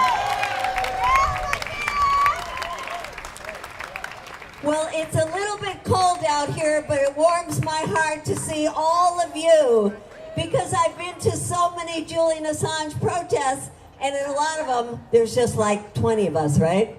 So it's really great. And I don't know, raise your hand if you saw any of the footage that came out from London today. Wasn't that amazing? Amazing. There were so many people. It was so beautiful. So you organizers are extraordinary, because you're bringing together people who normally don't come together. I see people I don't know, and that's really nice. And I also feel like all of these speakers have been so fabulous and brought in so many of the different issues that bring us out here today. And one issue is how many times we are lied to by our own government. Over and over and over again. We were lied to for 20 damn years every day about the war in Afghanistan and how victory was around the corner. We were lied to every day for 20 years about the war in Iraq, what the U.S. was doing there, how well we were received by the Iraqis when the statue of Saddam Hussein came down. We were lied to about the invasion of Libya. We were lied to about the U.S. role in Syria. We were lied to about the U.S. role in the coup in Ukraine and what the U.S. is doing right now to try to keep that war going.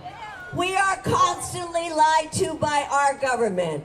And that is why truth is so essential to us. The truth. What does that say? I don't even know. Free Julian Assange, right? That is why the work of WikiLeaks and Julian Assange was so critical when we were trying to learn what the hell it was that our government was doing.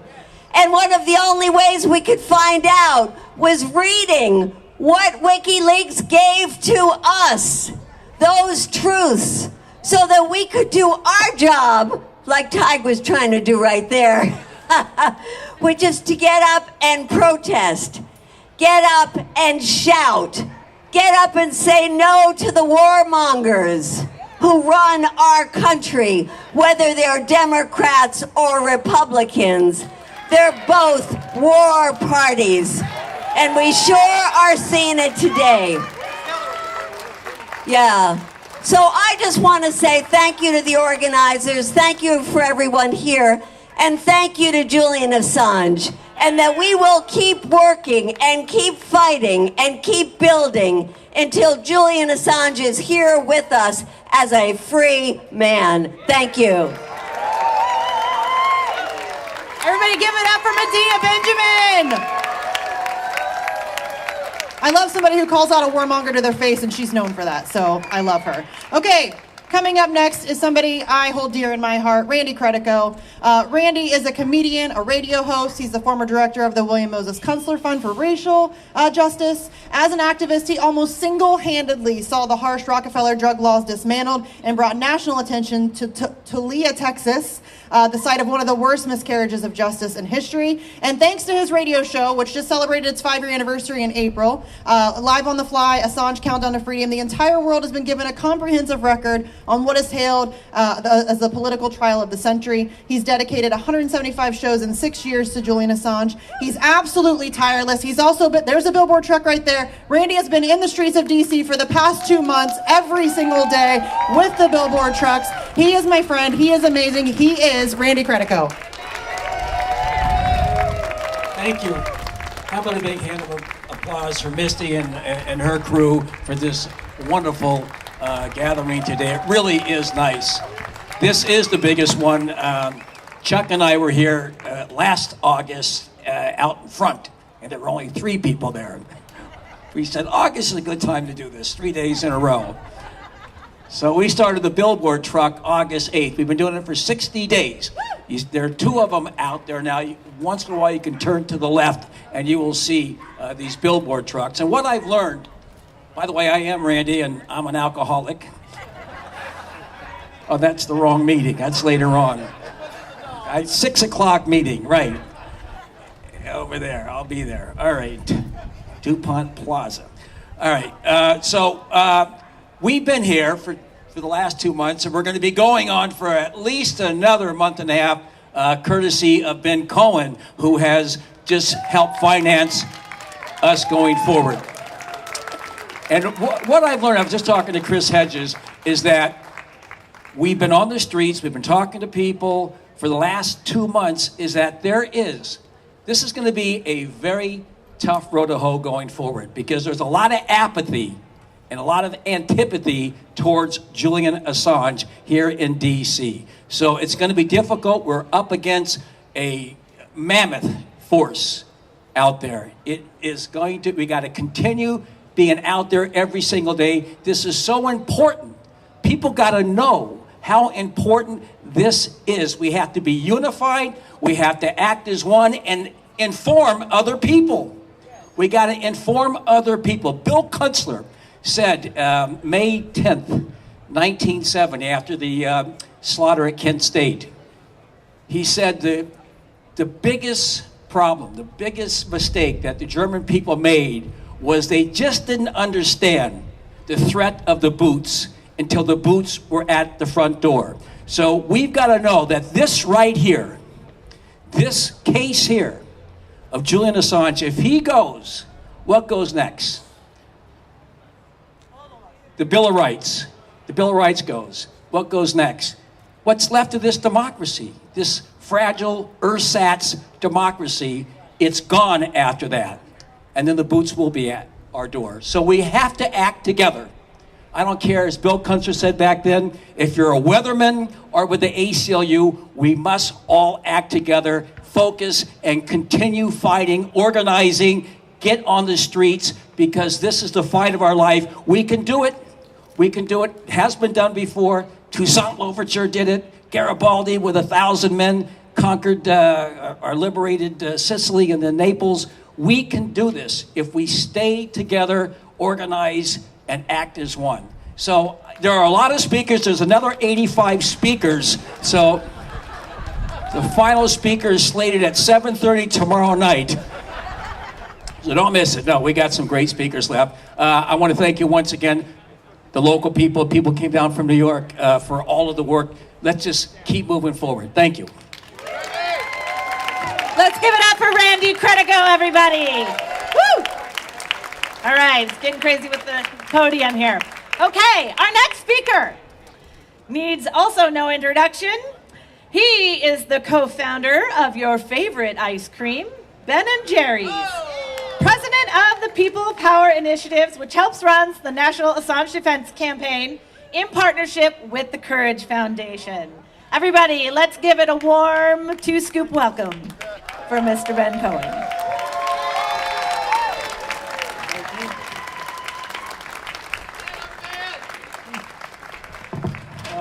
Thank you. There must be someone that's here. Well, no. There is ice cream over there.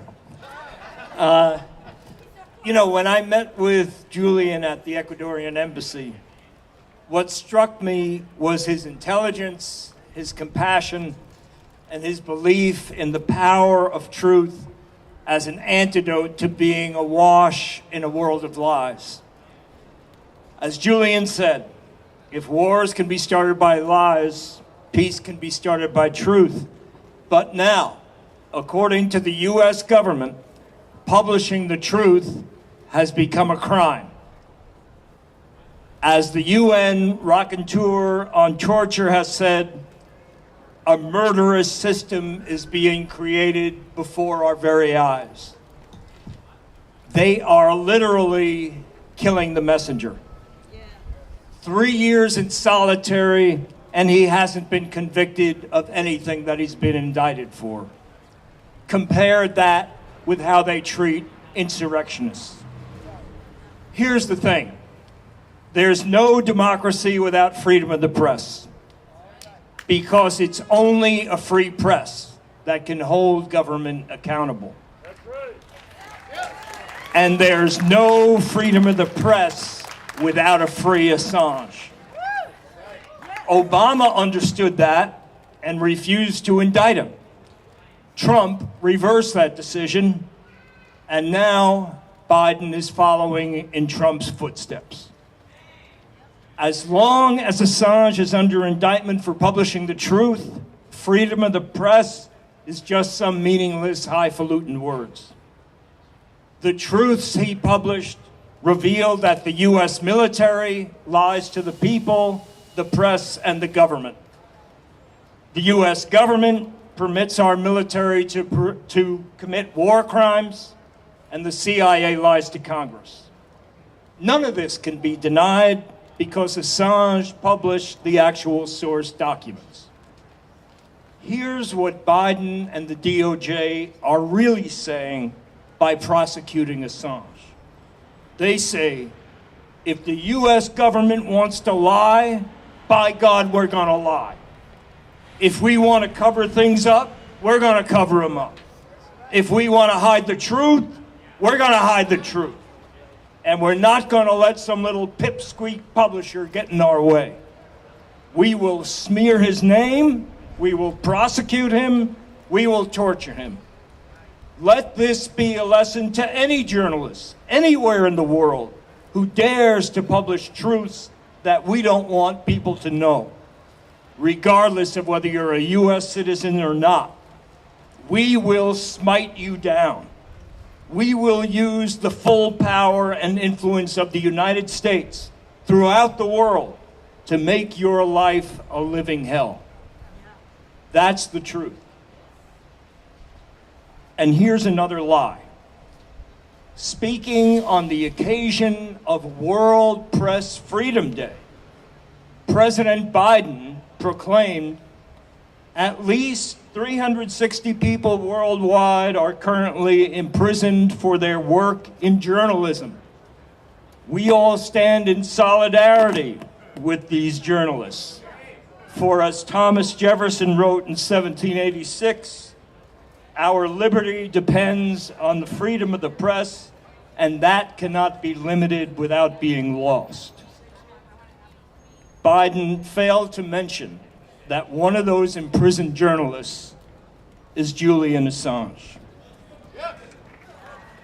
Let's get out there, drop the charges, free Julian.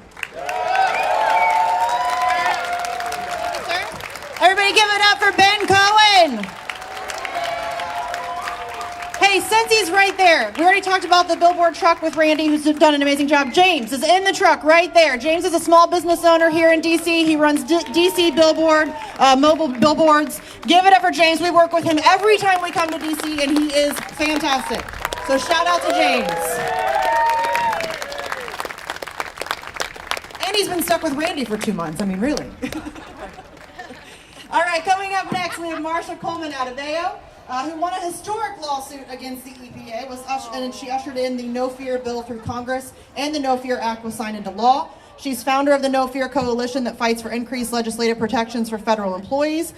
She's the president of the Bethesda African Cemetery Coalition and is leading the fight to preserve and prevent further desecration of that cemetery. Everybody give it up for Marsha Coleman Adebayo.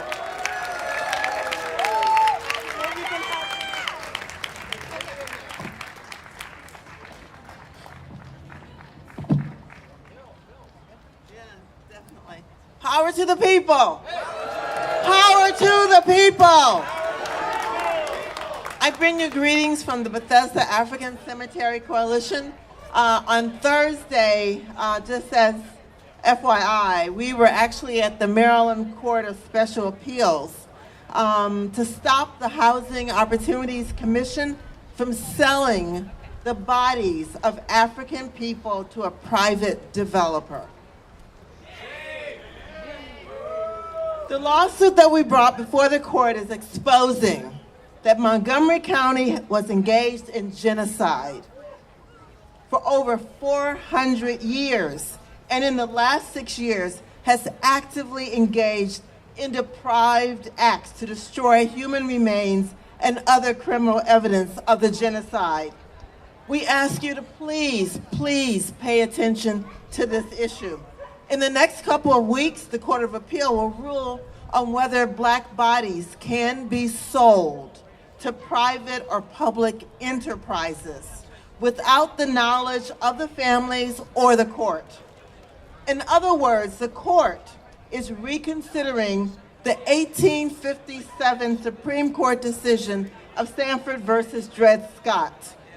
Fundamentally, the court is deciding whether black people have any rights that whites are bound to respect. But today, I am here as an EPA whistleblower and to stand in solidarity with Julian Assange and other whistleblowers. And I also think it's important for me to amplify the contribution of black whistleblowers who to a large extent have been ignored and their contributions forgotten. As many of you may know, this year marks the 20th anniversary of the No Fear Act. No Fear stands for the Federal Employees Anti-Discrimination and Retaliation Act of 2002. And this law grew out of my lawsuit against the EPA and became the first civil rights and whistleblower law of the 21st century. What a lot of people do not know is how much sacrifice went into the passage of the No Fear Act. It took us about 5 years to pass this whistleblower law, and we also suffered many martyrs in the process. And I would like to amplify the names of Patricia Lawson and Lillian Peasant, very brave whistleblowers. Both of these women were literally taken out by the brutal and violent retaliation at the Environmental Protection Agency. One died at her EPA desk, and the other died on her way to work at the EPA. We also experienced an incarceration. John Gran, an incredible whistleblower who also was exposed to solitary confinement during his imprisonment, and so many firings that I can't even count, including my own. So as a national security whistleblower, the retaliation is horrific, and you realize that your life and that of your family is in danger all the time. Whistleblowing is not for the faint of heart. So I salute my fellow whistleblower, Julian Assange, and thank the organizers of this rally for bringing us all together. It takes ground troops and militant and consistent public actions to stop the United States government's relentless and violent attacks on this courageous man. But there is no doubt that Julian has been used to create the chilling effect throughout the world, a warning against anyone considering blowing the whistle. His bravery has been met with the most brutal and vile retaliation by the United States government. Every whistleblower knows that they could have suffered the same fate. So I'd like to end by quoting my friend and mentor, Noam Chomsky, about Julian Assange. Noam wrote, "He has been subjected to years of torture, false charges, now the threat of extradition, in which he will face a possible lifetime of imprisonment, and the press is not coming to his defense, with few exceptions. It's the voices in the street which can end this tragedy of the Assange torture and prosecution, like everything else. Like the civil rights movement, like the social democratic initiatives in the 1930s, the New Deal measures, like the anti-war movement, like the women's movement, everything is always the same answer. It's the street. It's the street. And it's the activism of individuals coming together, working against often very severe odds before a cause that is obligatory. In the current case, necessary for survival. In Assange's case, necessary to save an individual from unspeakable torture for the crime of performing the most honorable work of a journalist.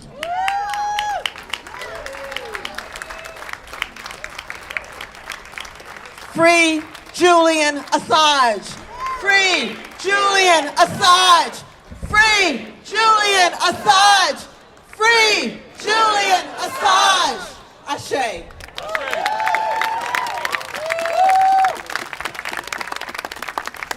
Thank you so much, Martha. Somebody who has been to the EPA many, many, many times. They don't care or listen to us. And we know that our three-letter agencies are corrupt. So thank you so much for your sacrifices. I can't say it enough. Next, I would like to introduce Matthew Ho. He is a disabled Marine combat veteran. In 2009, he resigned his position with the State Department in Afghanistan in protest of the escalation of the war. He is a candidate with the Green Party to represent North Carolina in the U.S. Senate in 2022. Please give a warm welcome to Matthew Ho.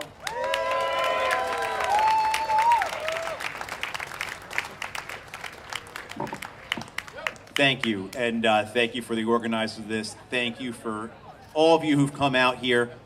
This is, Medea had said, it's good for the heart. This is good for the soul.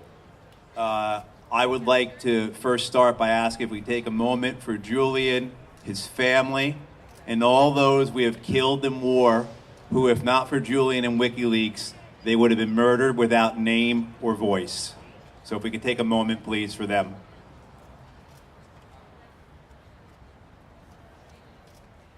Thank you.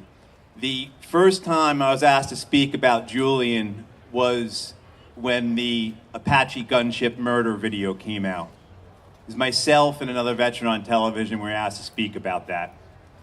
And we sat there, and both of our responses were, my God, what did you think we were doing over there?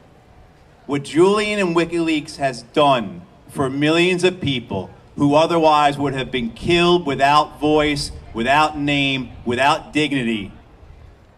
That is why he is in Belmarsh. That is why they want to bring him here. That is why they want to murder him. I have seen mothers with their dead children, their dead sons, their dead daughters, whose cries are in Arabic, Pashto, Dari, English. It doesn't matter. They are the same. They are our brothers and sisters. And without Julian and without WikiLeaks, those people would have had no voice. They would have no names. There would be no dignity for them at all.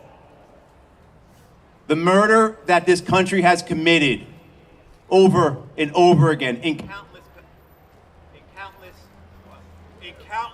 cities, in countless villages across the globe has continued for decades. And without Julian, without WikiLeaks, those men and women and their families would have been lost to history. So thank. Did I turn it on? Back now. Did you hear me? Okay, yeah.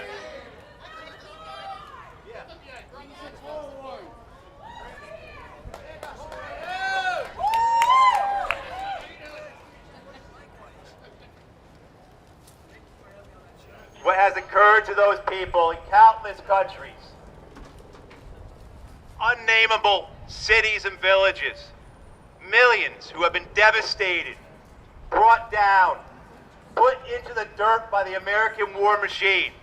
Without WikiLeaks, without Julian, they would be unknown. We can never forget them. We will never forget them.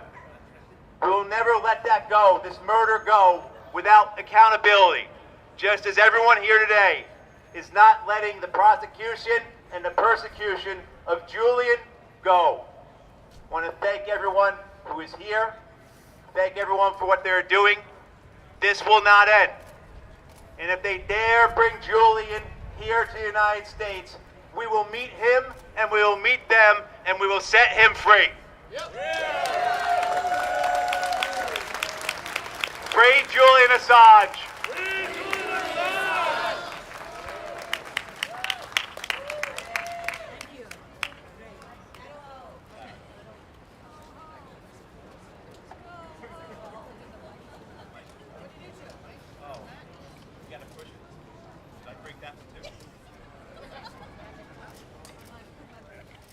This will go. Okay, this will be the last time you might.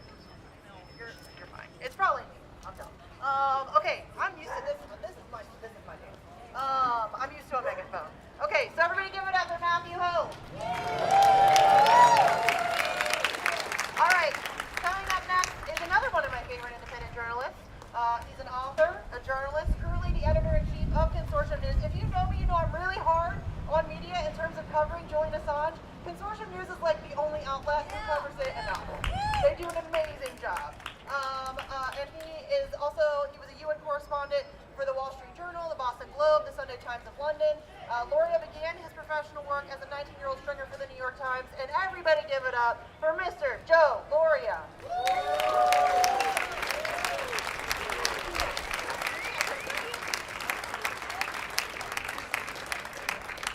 I'll have to try to speak loudly. I'm the 84th speaker, and I'm the next to the last.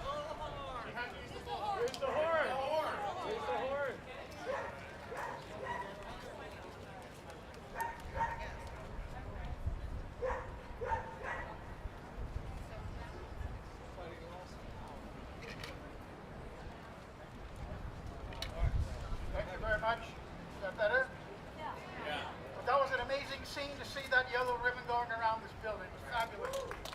I thank everybody who came here. I thank all the organizers, from the people who brought the coffee, to Misty, to Raw Media for providing a live stream free, and to these incredibly strong people who've been standing here holding this sign, chucking everybody. Okay, I have a very brief letter that I've written to Merrick Garland, the Attorney General of the United States. Dear Mr. Garland, the case of Julian Assange goes to the core of how we define ourselves in the United States and in the West. Are we democracies that uphold the right to criticize government, or growing autocracies that crush dissent? Assange exposed the wrongdoing of U.S. government officials and the military. That's the job journalists are supposed to do in a democracy. I worked for decades in the establishment media. I saw too many people there pretending at the job because of the status they thought it brought them. They lived vicariously through the powerful people they covered, ignoring the different kind of power that journalism wields to hold the powerful to account. That's the power Julian Assange exercised. There are cynics in government and in the media, consciously knowing that what they're doing is wrong, but they don't care because it expands U.S. interests and their own. They are not deluded by exceptionalist talk. They understand power. Mr. Garland, you don't seem deluded. Either you know that what you're doing to Julian Assange is wrong and you don't care because it serves power, or you know it's wrong and you're conflicted. If it's the latter, you have a generational opportunity to literally save a significant part of American democracy and go down as an historic champion of press freedom, because it will take such an heroic act to save a hero like Julian Assange. Which is it going to be, Mr. Garland?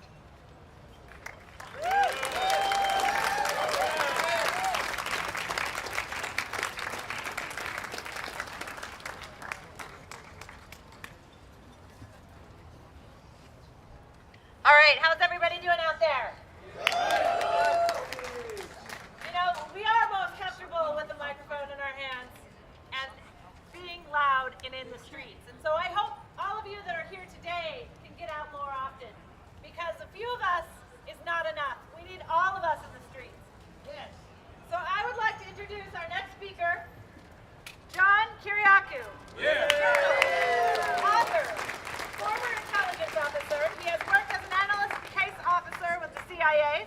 After leaving the CIA, he revealed on ABC News that waterboarding, a method of torture, was used in intense surveillance, and the U.S. government persecuted him. He was the sixth whistleblower to be indicted by the Obama administration under the Espionage Act, a law meant to punish spies, not whistleblowers. Please give a warm welcome for John Kiriakou.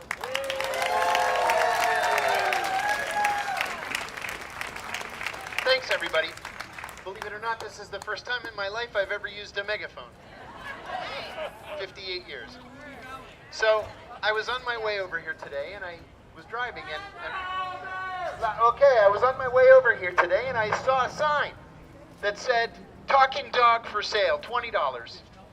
I was intrigued, so I pulled over and went and knocked on the guy's door. I said, "I saw your sign. You have a talking dog for $20. Can I see it?" He said, "Sure." He takes me in to the house, and there's a dog there. I said, "Hello." The dog says, "Hello." I said, "My God, the dog actually talks." I said, "Well, tell me about yourself." The dog says, "I used to work for the CIA. They would send me into meetings, like with Bin Laden and stuff." I said, "I used to work for the CIA too." I said, "I never came close to Bin Laden.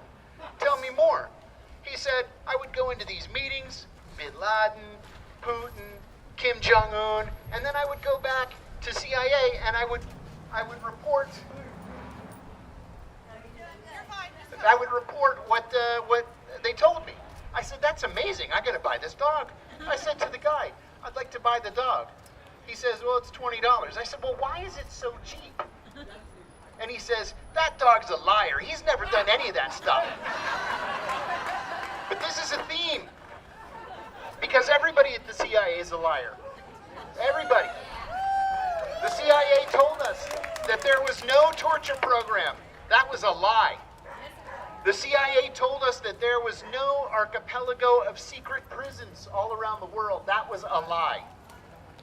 They told us that there was no international rendition, kidnapping program, where we go overseas and just snatch people off the streets or out of their homes.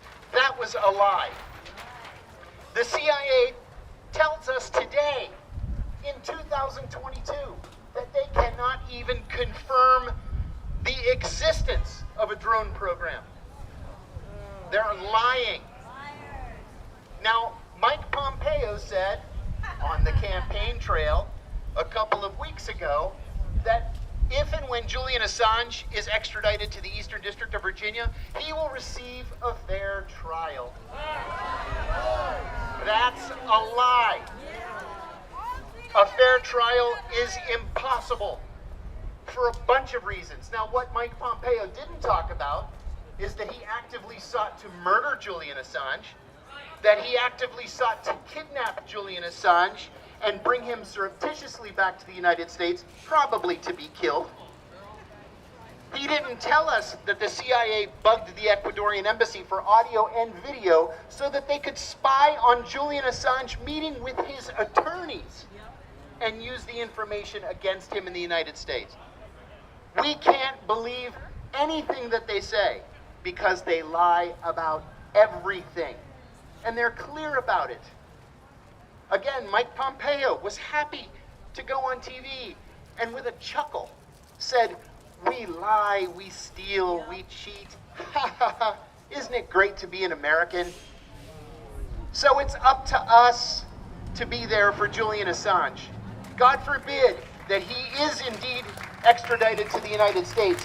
A crowd like this has to be in front of that courthouse in Alexandria, Virginia. We have to be there every day doing our part. Thank you all for coming. I'm so happy to see so many friends and new friends. Hello and welcome to the FBI agents in the crowd today. Maybe you'll learn something from us, but we hope to see you there.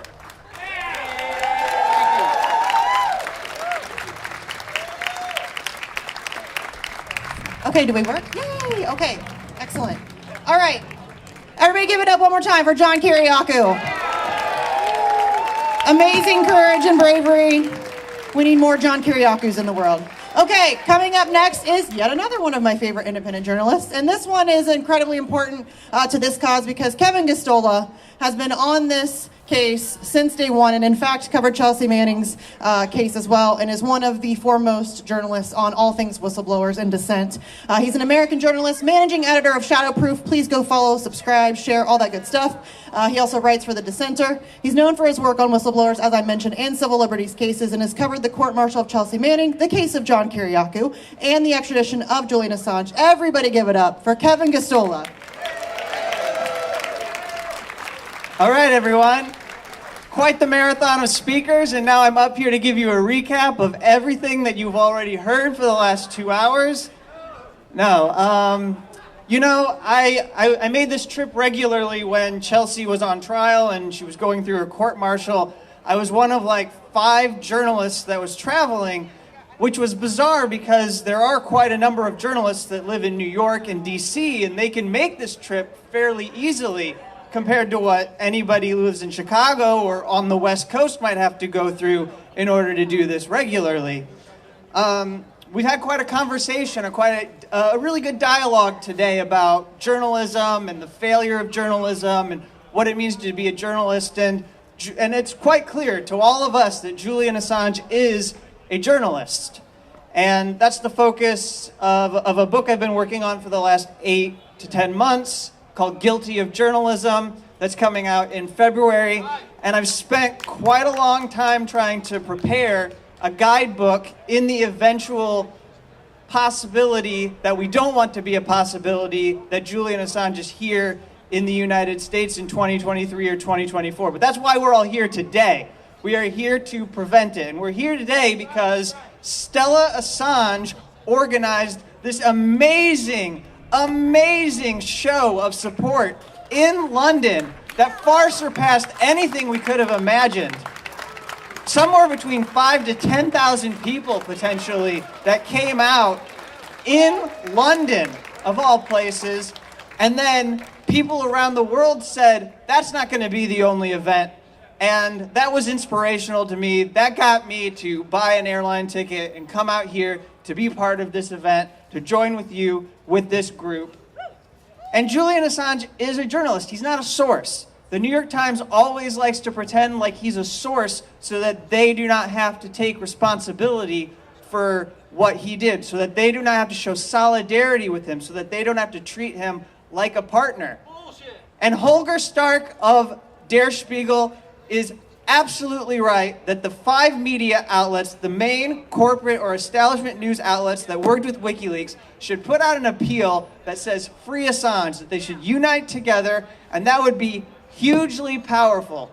But if they're not going to do that, then it falls on us in order to free Julian Assange. It falls on us to have moments of confrontation, not violent. We don't need to intimidate or harass anybody, but it falls on us to find ways that we can create moments that are capable of shaming people like Antony Blinken, like Mike Pompeo, like Merrick Garland, and others who might do events out in public.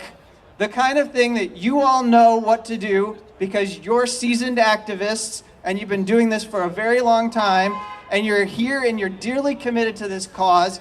You have to create these opportunities like what Abby Martin did with the people who were at the Summit of the Americas to challenge this empire and what they were doing. You have to create those moments.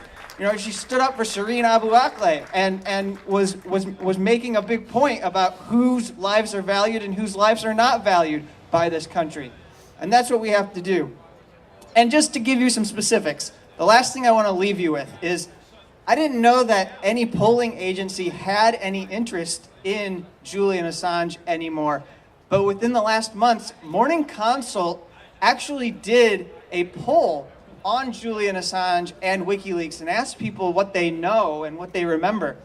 And I have bad news for you. Nearly half of US adults that were polled said they did not know who Julian Assange was as a person. Not even the propaganda that has been fed to them by the media. They couldn't even regurgitate that. They didn't know who Julian Assange was. And when they were asked about the publications in which he's being prosecuted for publishing, the Afghan war logs, the Iraq war logs, they didn't know. They didn't know what those publications. Nearly 60% of people in London or the UK, in the United States, and in Australia, which has actually made this an issue. The Australians get a lot of credit because they've turned it into a political issue in which their politicians actually have to take sides. Well, that makes sense because he's an Australian citizen. But he's coming to this country, and we ought to make him a bigger political issue here in this country because that's the only way that it's going to become a thing in which he gets freed. And finally, specifically, we should start to come up with, whenever we have these conversations, specifics about what the releases revealed and, you know, to us, what we find to be the most important. So off the top of my head, I'm going to give you 3 revelations that came from WikiLeaks that stick with me, and then I'm out of here. So the fact that they were going to carve up the Arctic Circle between the powers of the world and take advantage of climate change and use that moment not to reverse it, but to go through and find more ways to extract the natural resources that would now be exposed because of the melting of the ice cap. Well, there's one. We also know that relevant to everything that should be on our mind, which is the potential for nuclear Armageddon, we also know that the current CIA director, Bill Burns, was quite aware of what it meant to Russia to be under NATO encirclement. And then finally, because in my profession we've seen quite a moment in which there was censorship brought to bear against a colleague of mine who stood up for Rashida Tlaib for speaking up about Israeli apartheid. Let me tell you something that Julian Assange and WikiLeaks published that Chelsea Manning provided to them. They published a critical cable that said that the US government was well aware that Israel was proud to bring Gaza to the brink of collapse in its economy, and that was the goal. That was the way they were going to keep them incapable of fighting back and having any liberation. So I think it's important that we put specifics to this when we talk about why Julian Assange should be freed. And I also want to thank the organizers for inviting me and having me come out here and join all of you. And it's so great to see everyone. And thank you very much. Thank you so much. Give it up for Kevin Gosztola, everybody. All right, I have a couple housekeeping announcements. First of all, if you would like to get active and find out more information about Julian Assange's case, you can sign up over there at the information table with our New York for Assange representative, Marty. See the hands in the air. Please go sign up. Keep on top of this case because your tax dollars are funding these atrocities across this globe. They are responsible for what is happening to Julian Assange. So please do something about it today. We also are having a little after party. Please welcome to join us over at Busboys and Poets at 4 to 6:30 at 450K. We'd love to have you and get to know all of you a little bit more, especially all of you who are new here or this is your first time, because this is really important solidarity building.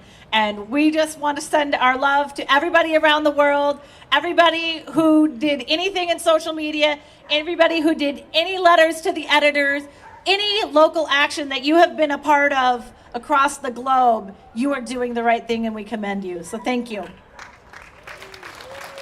And next, without further ado, we are going to have our final speaker of the afternoon. That is a Pulitzer Prize winning journalist named Chris Hedges. He has worked as a foreign correspondent in the Middle East and the Balkans for the New York Times. He is a prolific writer of essays and numerous books and has hosted the Emmy Award-nominated show On Contact. He has taught at New York, Princeton, and Columbia universities, as well as the New Jersey prison system since 2013, which is the most honored work. In Hedges versus Obama, Chris and Noam Chomsky and Daniel Ellsberg sued members of the government after the NDAA, the National Defense Authorization Act. It was signed into law. They won, but it was appealed by Obama and overturned. Most recently, Chris was invited by Julian and Stella Assange to be an official witness at their wedding in Belmarsh Prison. But authorities rejected that plan, claiming his profession as a journalist presented a danger. Give me a break. Please give a really, really warm welcome to Chris Hedges.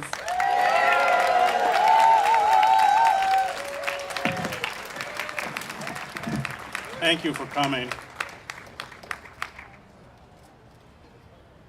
Merrick Garland and those who work in the Department of Justice are the puppets, not the puppet masters. They are the facade, the fiction, that the long-standing persecution of Julian Assange has something to do with justice.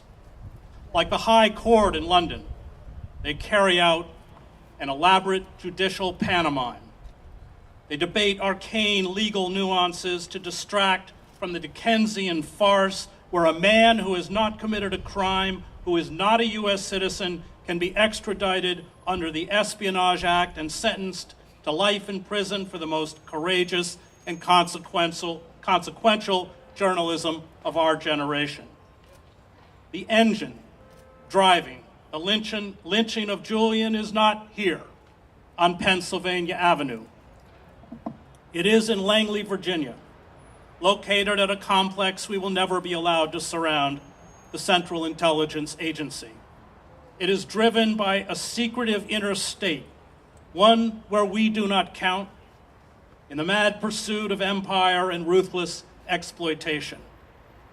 Because the machine of this modern Leviathan was exposed by Julian and WikiLeaks, The machine demands revenge. The United States has undergone a corporate coup d'etat in slow motion. It is no longer a functioning democracy.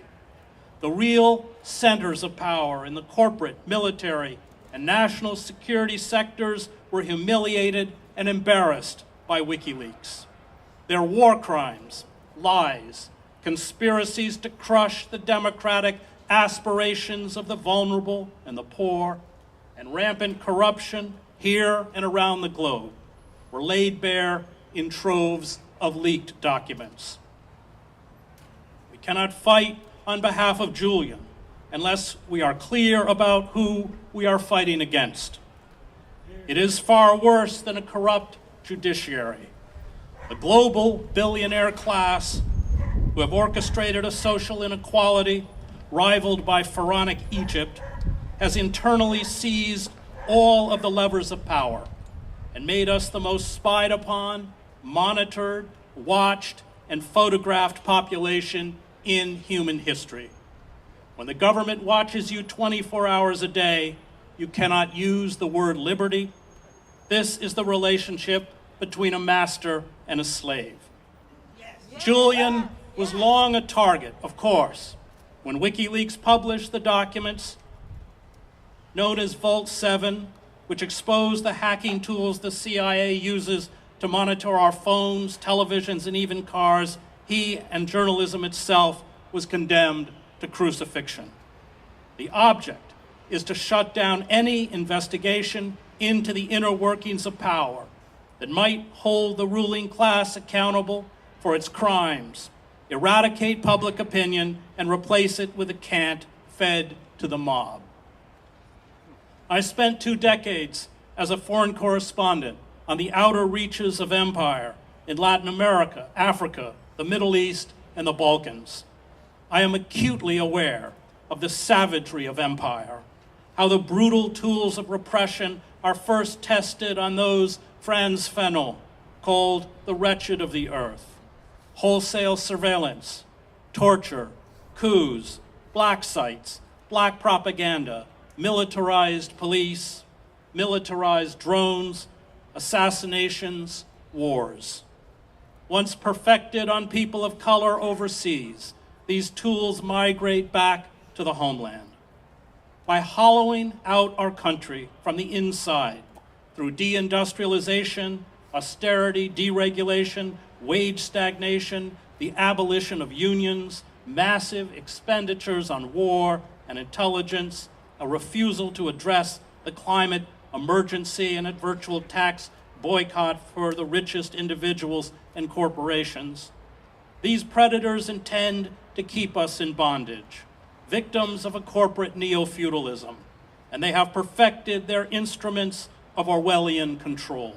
The tyranny imposed on others is now imposed on us.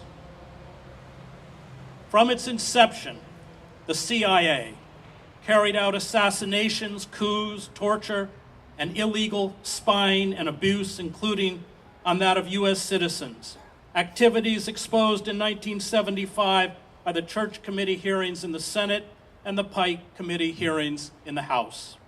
All these crimes, especially after the attacks of 9/11, have returned with a vengeance.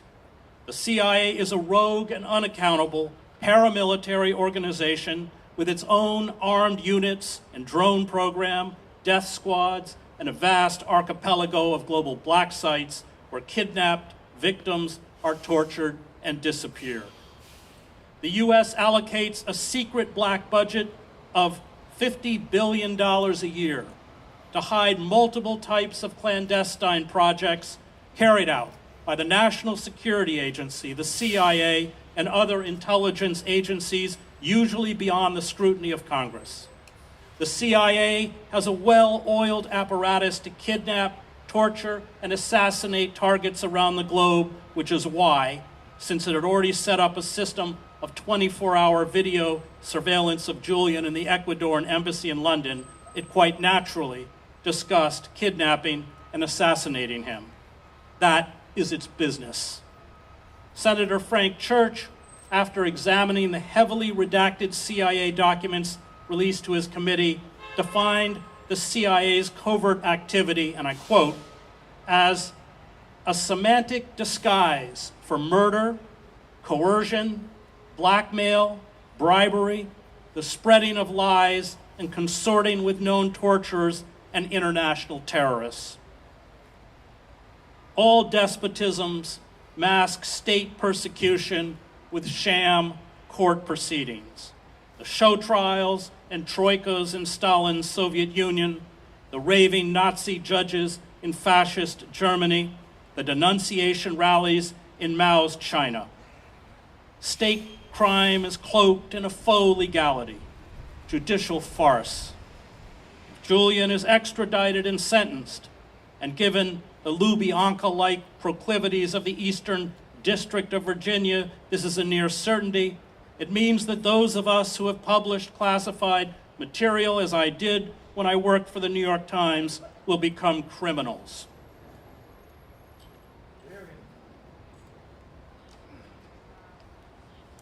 It means that the Iron Curtain will be pulled down to mask the abuses of power. It means that the state, which through special administrative measures, or SAMs, anti-terrorism laws, and the Espionage Act, have created our homegrown version of Stalin's Article 58, can imprison anyone, anywhere in the world, who dares commit the crime of telling the truth. We are here today to fight for Julian, but we are also here to fight against powerful subterranean forces that, in demanding Julian's extradition and life imprisonment, have declared war on journalism. We are here today to fight for Julian, but we are also here to fight for the restoration of the rule of law and democracy. We are here today to fight for Julian, but we are also here to dismantle the wholesale Stasi-like state surveillance erected across the West. We are here today for Julian. But we are also here to overthrow, and let me repeat that word for the benefit of those in the FBI and Homeland Security who have come here to monitor us, overthrow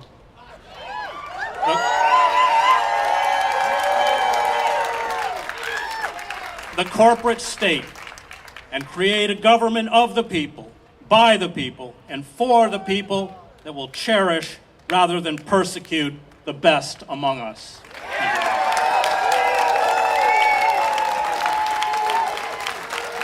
Chris Hedges, everybody. Okay, good news, we're done. Marathon of speakers is over. I want to thank you guys for coming out, for hanging out, for staying through so many speakers. Thank you to our speakers for coming. Busboys and Poets, 4 to 6:30. It's 450 K Street. Please come out, hang out. You can sign up for more information over there with our good friend Marty. And I also just want to thank everybody that helped organize. It was not just me. Everybody stop saying that. Bernadette and Marty and Suzanne and Paula and Amber and everybody that helped out. Couldn't have done it without them. Thank you guys for coming out. We really appreciate it. And if you're a media and you want to do any interviews with any of the speakers, please see Suzanne down at the press tent. Thank you guys for coming out. We really appreciate it. And free Assange.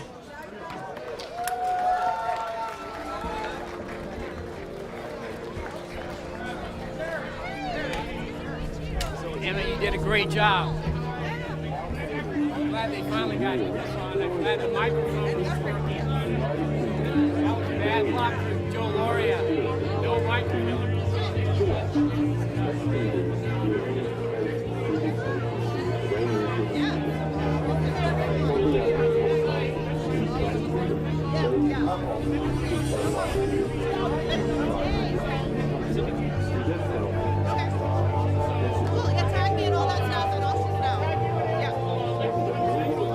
Thank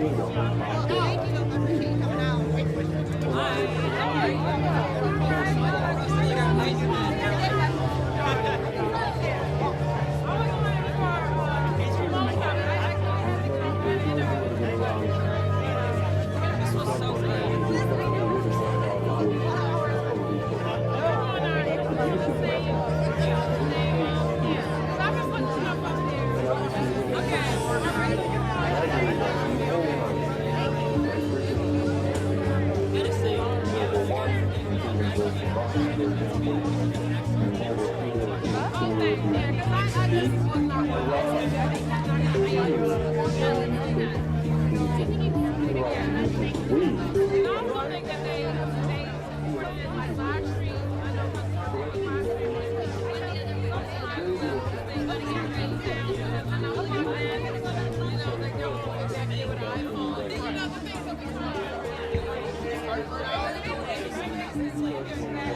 Get a lot of good interviews today. I'll try to put something together. I came in late. I was at another rally. I was at the Women's Rally, Women's March, and I spent about half an hour there and came. So sorry I missed that. Which is why this is good. Because I didn't even know. But why are we out here?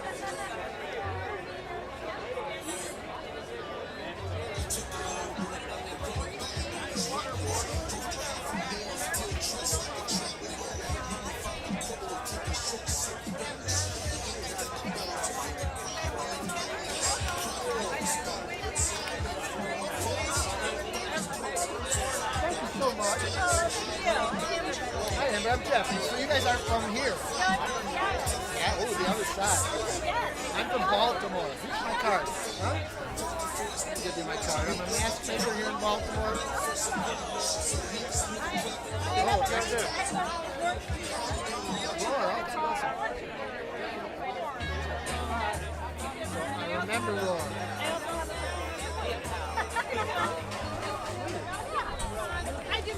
All about the governments for my soul.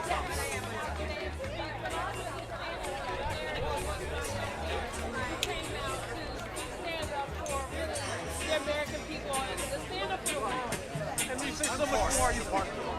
Now, I can pull it out of there, but it's not a view in here. That's for the whole Congress. Thank you very much.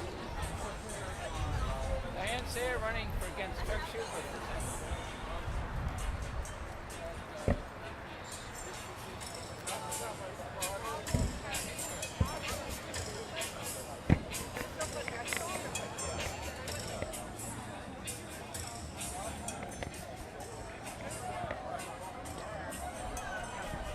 To those of you that are still here and watching, thanks for tuning into this live stream today. We've been going for just over 2.5 hours now here in Washington, D.C.